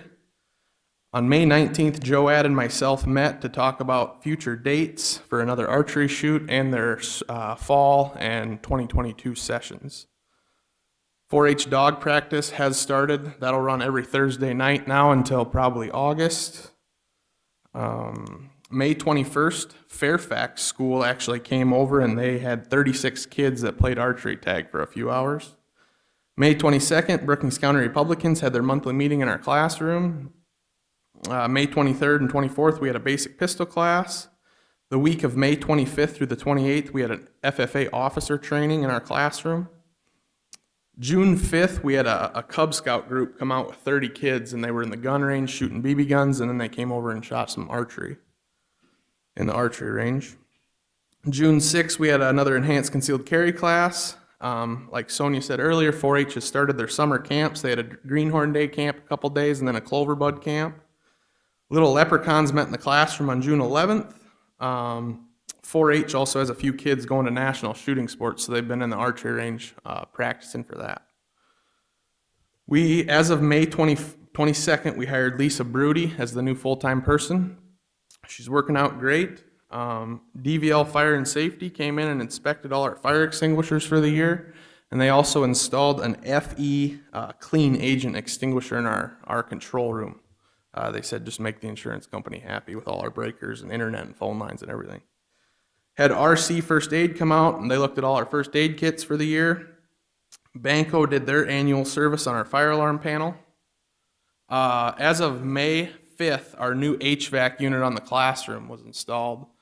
We're still tweaking it, making some minor adjustments to pull out that humidity in that room.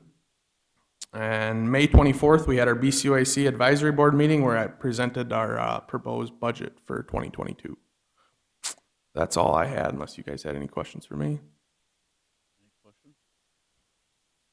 Thank you. Thank you. Marty?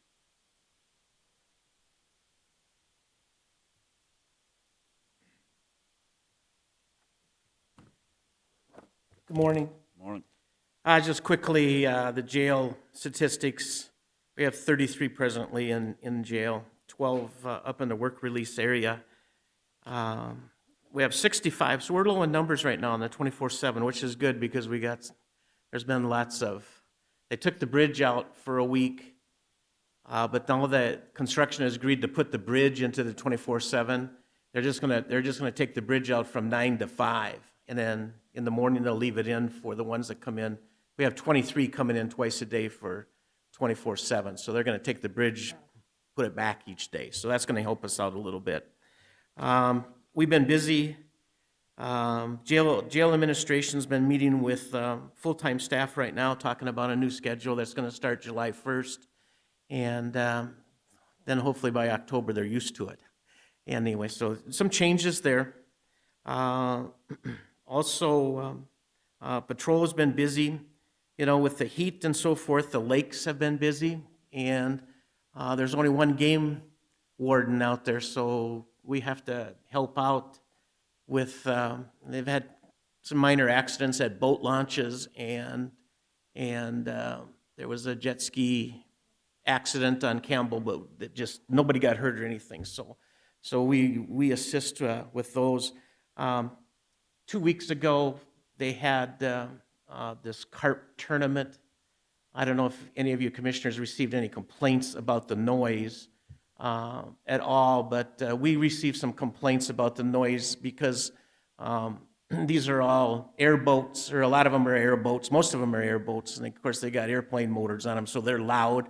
They do it at night, and but Game Fish and Parks tried to work with the ones on the lake to try to stay away from the residents and things like that. So it you know, considering how many airboats were there, we only had a couple complaints. So. And lots of airboats. I talked to one owner, and he says his airboat cost $130,000. And he said he had the cheap one. So anyway, so these I don't know if you noticed them in town, but there was a lot of airboats and stuff in town. But considering all the traffic on the lakes, no incidents. And then Sunday it got windy, and so they couldn't see the carpet. Anyway, it worked out. Which lake was that on, Marty?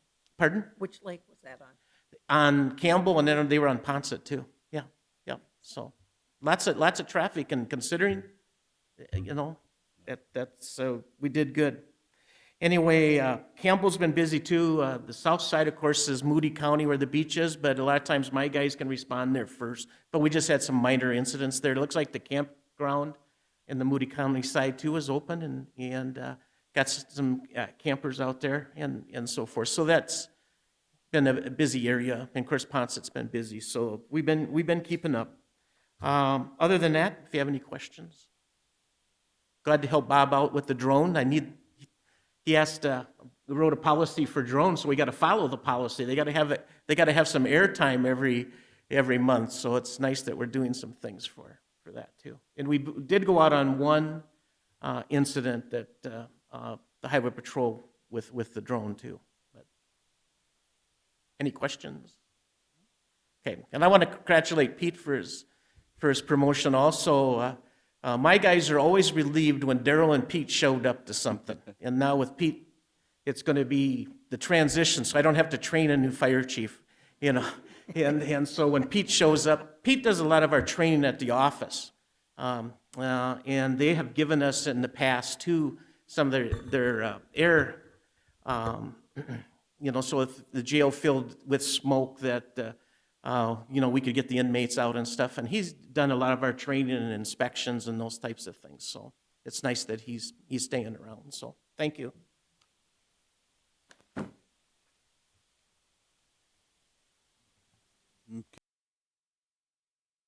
We have to do the finance office be it noted items. Finance officers report. Payroll additives totals, highway expenditure report, register of deed statement, and auditor's account with the treasurer.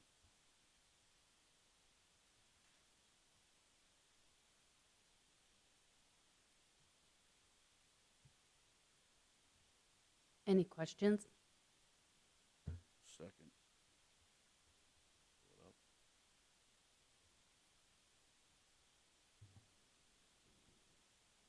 Does anybody have any questions on it?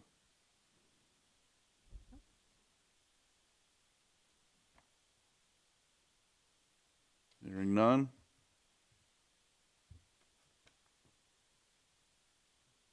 Move on to regular business then. Action approve resolution number 21-25, a resolution declaring a fire danger emergency in Brookings County and prohibiting open burning. Do I have a motion to approve? So moved. Second. I have a motion and a second. Comments? I see Pete is here. Do you have any comments?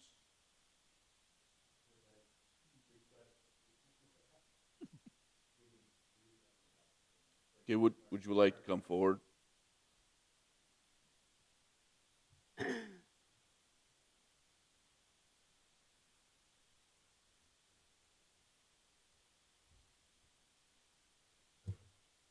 I don't think it's a big surprise what our weather's been doing to the fuels around the county and actually around the area. We requested this real early this year. Typically, June is a wet green month, but I think this last weekend proved exactly how bad it is getting out there. When you have safety chains on boats dragging on asphalt, that sets multiple fires.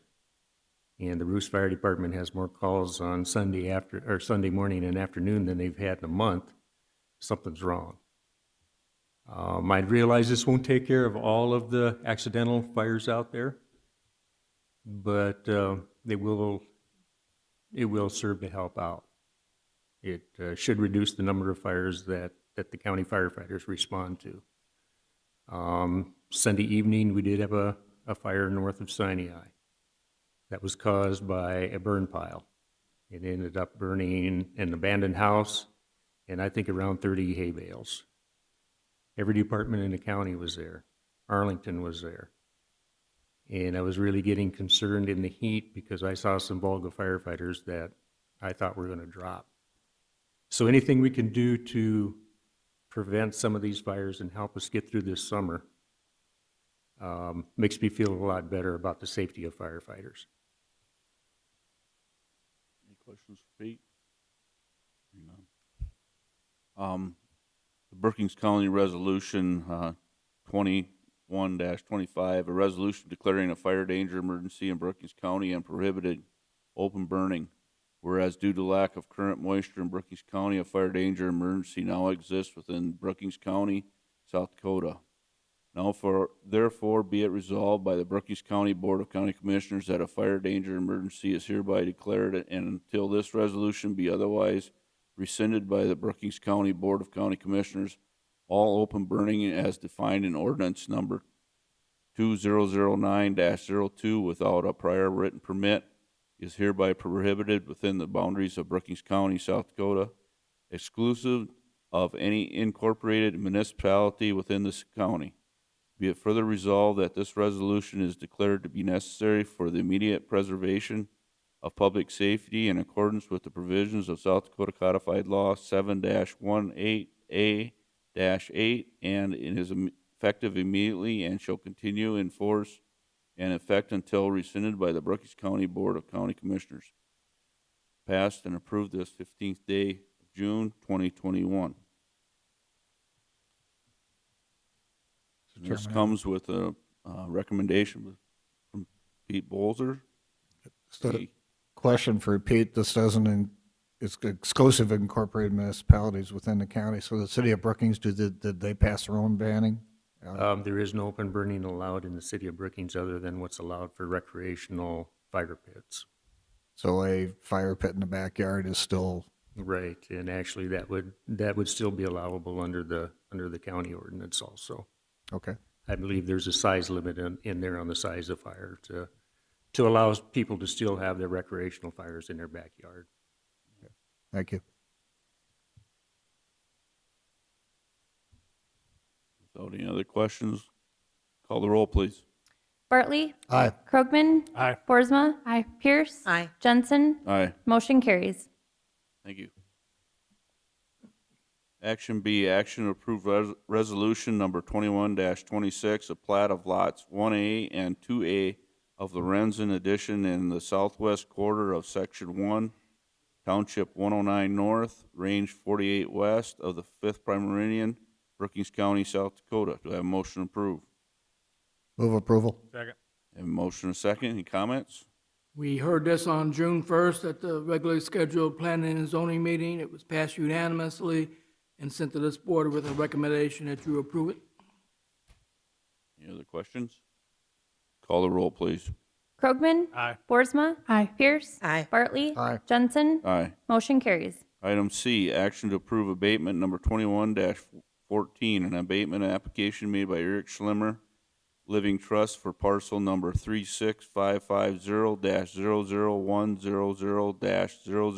36550-00100-003-00 in the amount of $157.36.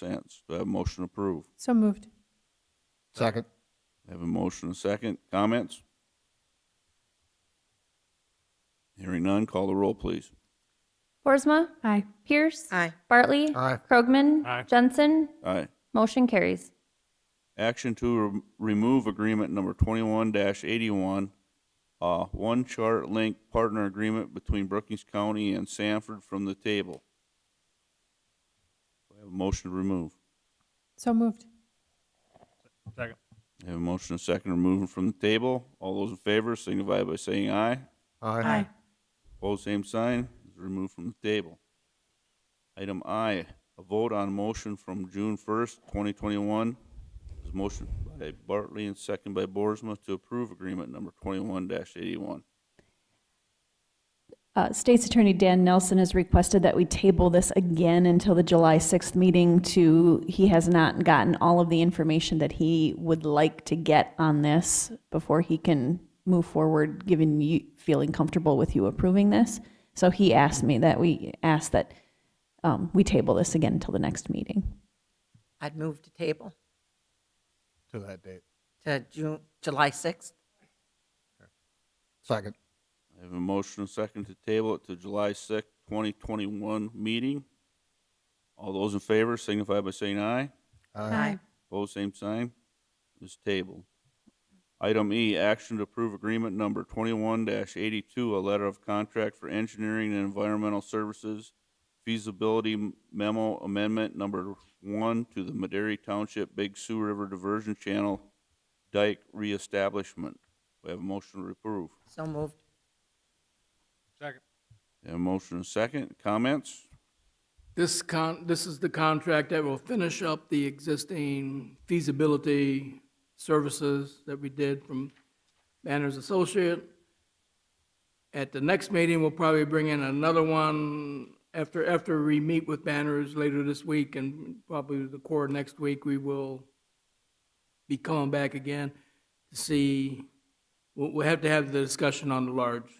Do we want to proceed now while we got momentum, or do we want to stop? But as far as this letter, this will finish up the feasibility letter, and then next meeting we'll start talking about the next outcome. Okay. Any questions, Bob? Call the roll, please. Pierce? Aye. Bartley? Aye. Krogman? Aye. Boersma? Aye. Jensen? Aye. Motion carries. Thank you. Item F, action to approve agreement number 21-83, a purchase agreement between Brookings County and Dunick Incorporated of Princeburg, Minnesota for asphalt patching. Do I have a motion to approve? So moved. Second. Have a motion and a second. Any comments? Hearing none, call roll, please. Bartley? Aye. Krogman? Aye. Boersma? Aye. Pierce? Aye. Jensen? Aye. Motion carries. Item G, action approve a retail on/off sale malt beverage and South Dakota farm wine license to Smokin's Pub and Grub LLC. Do I have a motion to approve? Move approval. Second. Have a motion and a second. Any comments? Are they in compliance with the portion of our ordinance that requires active? Jenna, could you? Yeah, so the background on this is we heard from, you are correct, this license is inactive, and it was inactive last year as well. I believe that we heard from Miss Wendy before we approved her liquor license for January 1st. And at that time, we brought her in to ask her what her intentions were with the business. We had heard during the COVID season, there was, that downfall there. So I have talked to Wendy. She did say when she was filling out the application and made payment, she did pay the real estate taxes and stuff. She did say that her intentions were to open this year. So that's all the information that I have so far. I do not believe that it's open at this time. I know that when the sheriff's department did the compliance checks, there was not a compliance check done on it at that time because they were not open. So Brookings County, we have an unlimited amount of malt beverage and South Dakota farm wine. So there is no limit on how many we can issue, but we do have that in ordinance, that states that they should have it at least active or it can't be unactive. I don't have the ordinance in front of me right now, so I don't know exactly what it reads, but. Stacy, can you pull that up? I think this is in violation of the ordinance, but maybe I'm wrong on that. I didn't have a chance to pull it up.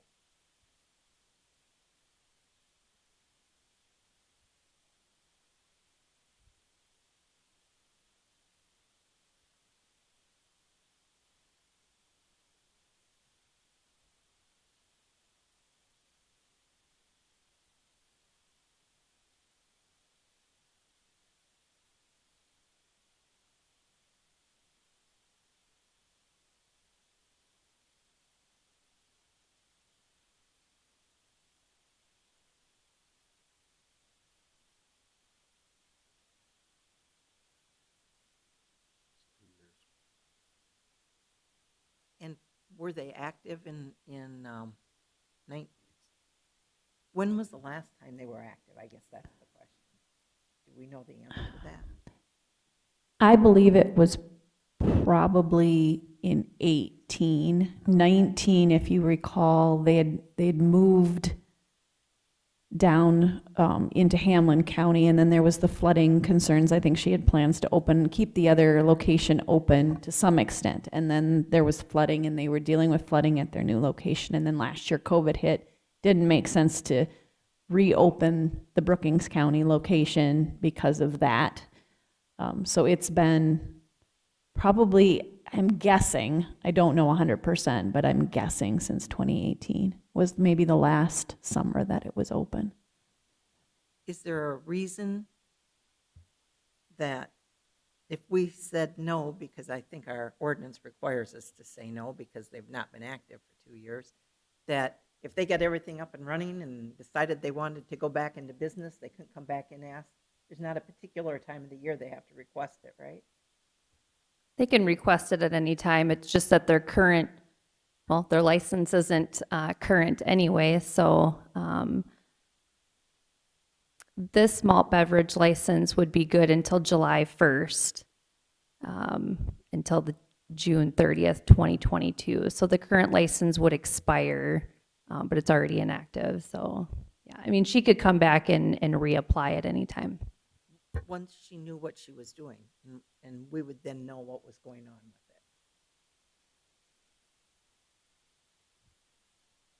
with it. Wasn't there, I talked earlier with you, was there a difference to the malt beverage or the liquor license? Is Say that again? the on-off sale malt beverage license compared to the liquor license? Mm-hmm. Yeah, so when we were chit-chatting before, and I had talked to Stacy about this before, because, it's unclear whether or not she's open or not, and how long it's really been. So Brookings County currently has an unlimited amount of how many on-off sale malt beverage and South Dakota farm wine license. We have an unlimited amount. We can issue as many as we want. We collect $300 on that. $150 goes to the state and $150 stays with the county. The liquor license are a little bit different because we can only issue so many licenses per what the census is per population. Currently, we have 7 licenses. I am aware of at least one business who would like, that opportunity to have a license. So whether or not Smokins is up and going or not, it's hard to say whether or not she's open or not, because there's no activity and it's hard to get any information from the state. The Department of Revenue won't give me much information other than their license is currently inactive, which tells me that there's no sales going through the business. But like Commissioner Pierce says, we have an ordinance written in place. I mean, it's been written, and I know you guys worked really hard on this ordinance, so it's up to you. So I have a logistics question based on that. Sort of a cart before the horse situation. In the anticipation of opening, wouldn't you need an active license in order to functionally operate said business? She has the liquor license, right? When does her liquor license run out? Her liquor license will expire December 31st of 2021. So if she wanted to open next week and use her liquor license, she could do that. But if she came in January and they still haven't been open, we'll be having the same conversation. Sure. Though. Okay. But Yep. but she's not in compliance to have the malt beverage and wine license at this time. Okay. And all she has to do is come back and ask and tell us she's open, and I just would like to know what's going on before I issue a license. So if she has a liquor license, why does she need a malt beverage license? Right. So with the liquor license currently, right now, it's just on sale. So that's what she has right now. This license gives her the opportunity to sell on sale malt beverage and off sale. Mm-hmm.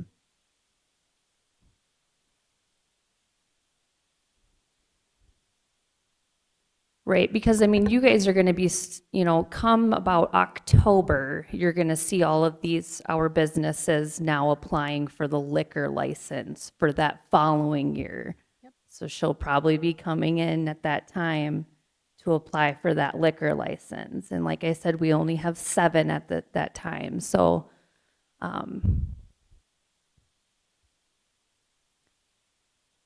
I don't know that has a bearing on this. This basically is, we have to follow our ordinance and deny this. And if she opens, she can use her liquor license for on sale for everything. It just doesn't have the off sale. If she chooses that that's necessary, she come back in and reapply for it. I think that's a simple process here, and I'll vote to deny it.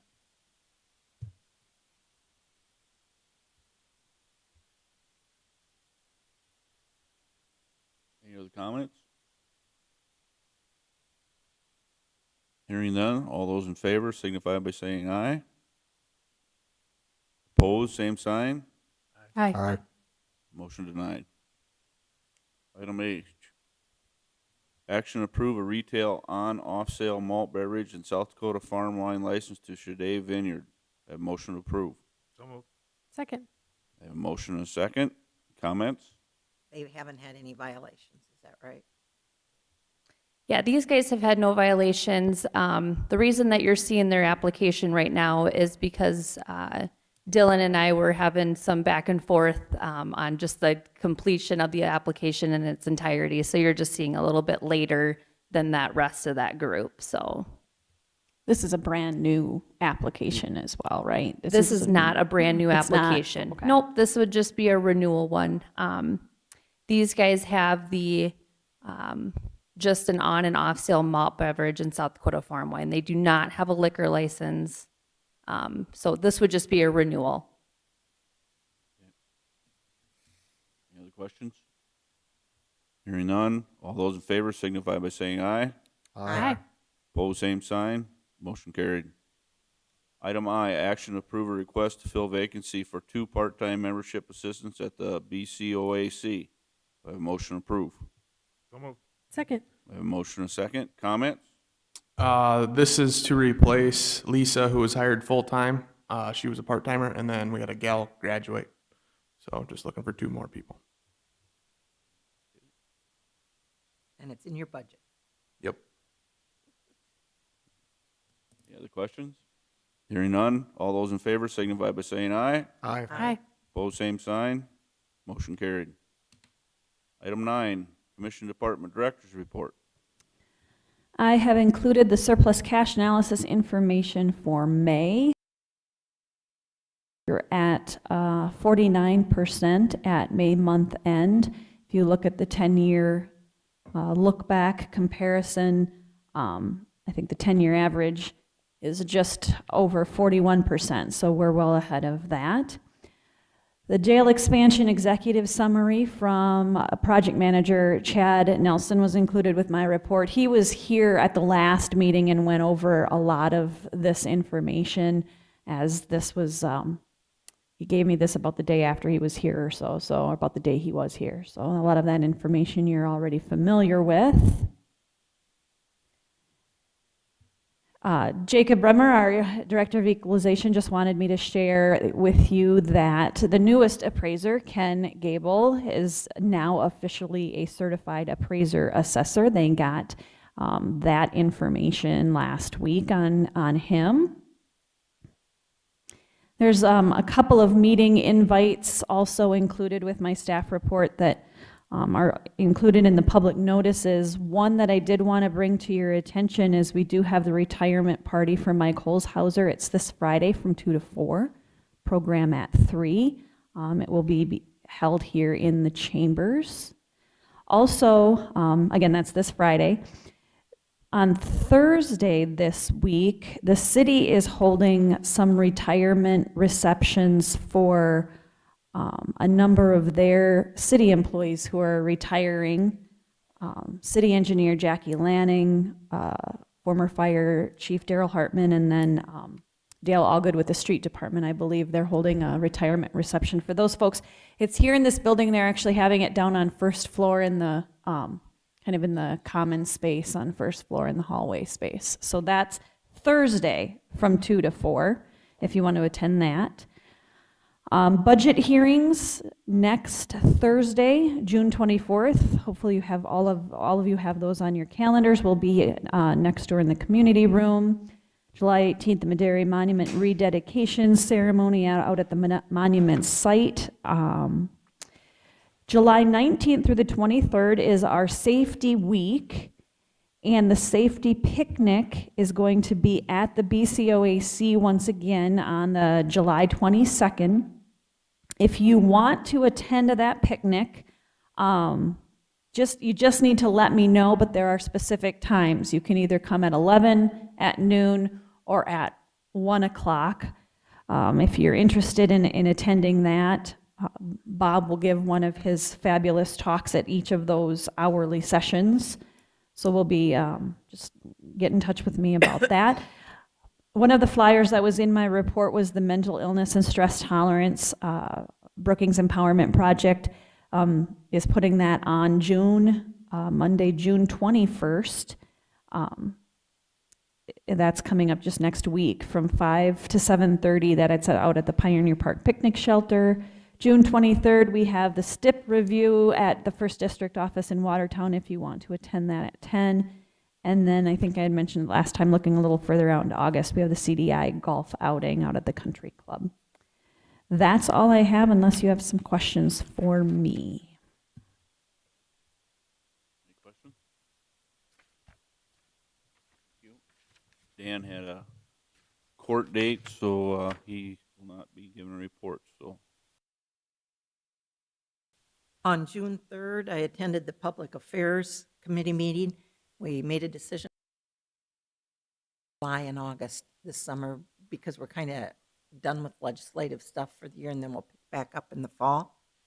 On June 4th, we had a JDAI meeting, and we're just working through getting all of our stuff in place to make the final reporting on the grant that we've got right now. I don't want to steal any of Dan's thunder, but I do think that last Friday he made an offer for deputy state's attorney that was accepted, I think. And I believe we'll have somebody starting maybe at the end of July that has some experience, not lots of experience, but some experience as a public defender from Sioux Falls, I think. And then this, I didn't have it written down, but that bothers me, Lori's report about the sales tax issue for fingerprinting, which I think is ridiculous. And I wonder if that's something that we care enough about to try to have an exemption. I think that should be, why are we collecting, as a county, collecting sales tax for fingerprinting, which is required by law for different types of actions. And I just wonder if we want to take a look at that, that might be an easy fix if there's support out in Pierre for that, for an exemption for fingerprinting at the sheriff's office, to have that not be there.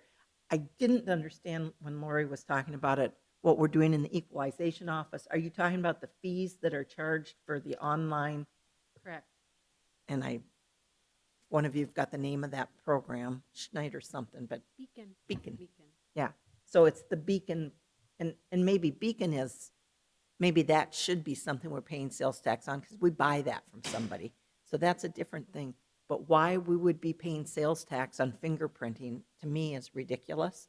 And I just think we maybe ought to reach out to our association and just ask people about that and what everybody else's position is on it.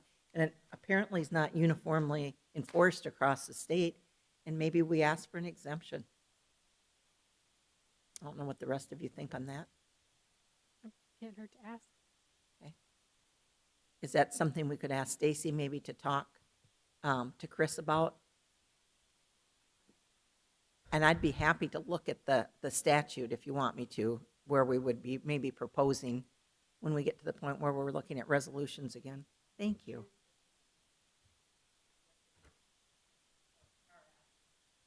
Thanks. But it just seems to me that for not a whole lot of money, and maybe the sheriff could tell us approximately what he collects on fingerprinting in a year, we're going to be doing a lot of paperwork, bookkeeping, keeping track of, chasing down for the state not getting a whole lot of dollars. Do you know what our fingerprinting, and I know that's a significant part of your budget, but what are you collecting? Yeah, it's just. We are going to raise some of our prices. We've had $10 for fingerprints ever since I've been. They're moving them up to $20, and then also the state charges $10 for accident reports. You know, we're at $4, so I may up that a little bit too. You know, but they've always threatened on the sale tax, and not threatened. You know, but no one's ever said anything to me about when the auditors come in or anything. So this is, I know they've talked about it in the past. It is just fingerprinting. Out of all of those things that Marty collects, it is just the fingerprinting that they look at.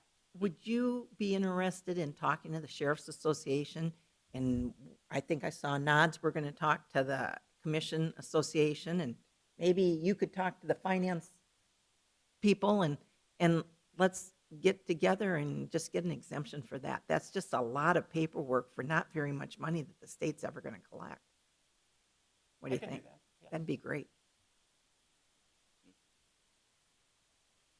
Mr. Bartley. Kind of a short report on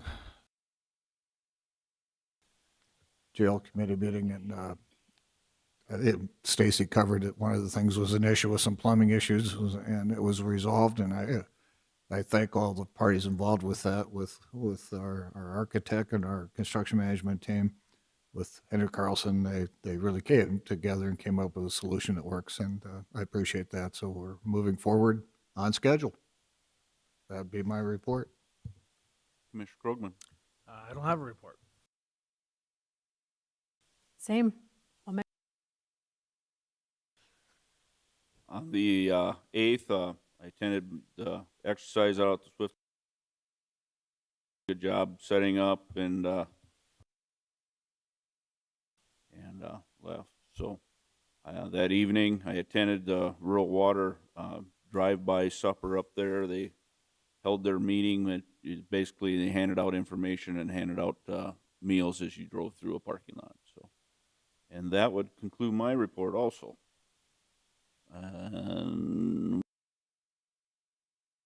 Item number 12, executive session in accordance with South Dakota Codified Law 1-25-2, parentheses 1, personnel. Do I have a motion to enter an executive session? So moved. Second. Motion and second. All those in favor signify by saying aye. Aye. Aye. Opposed, same sign. We'll move into executive session.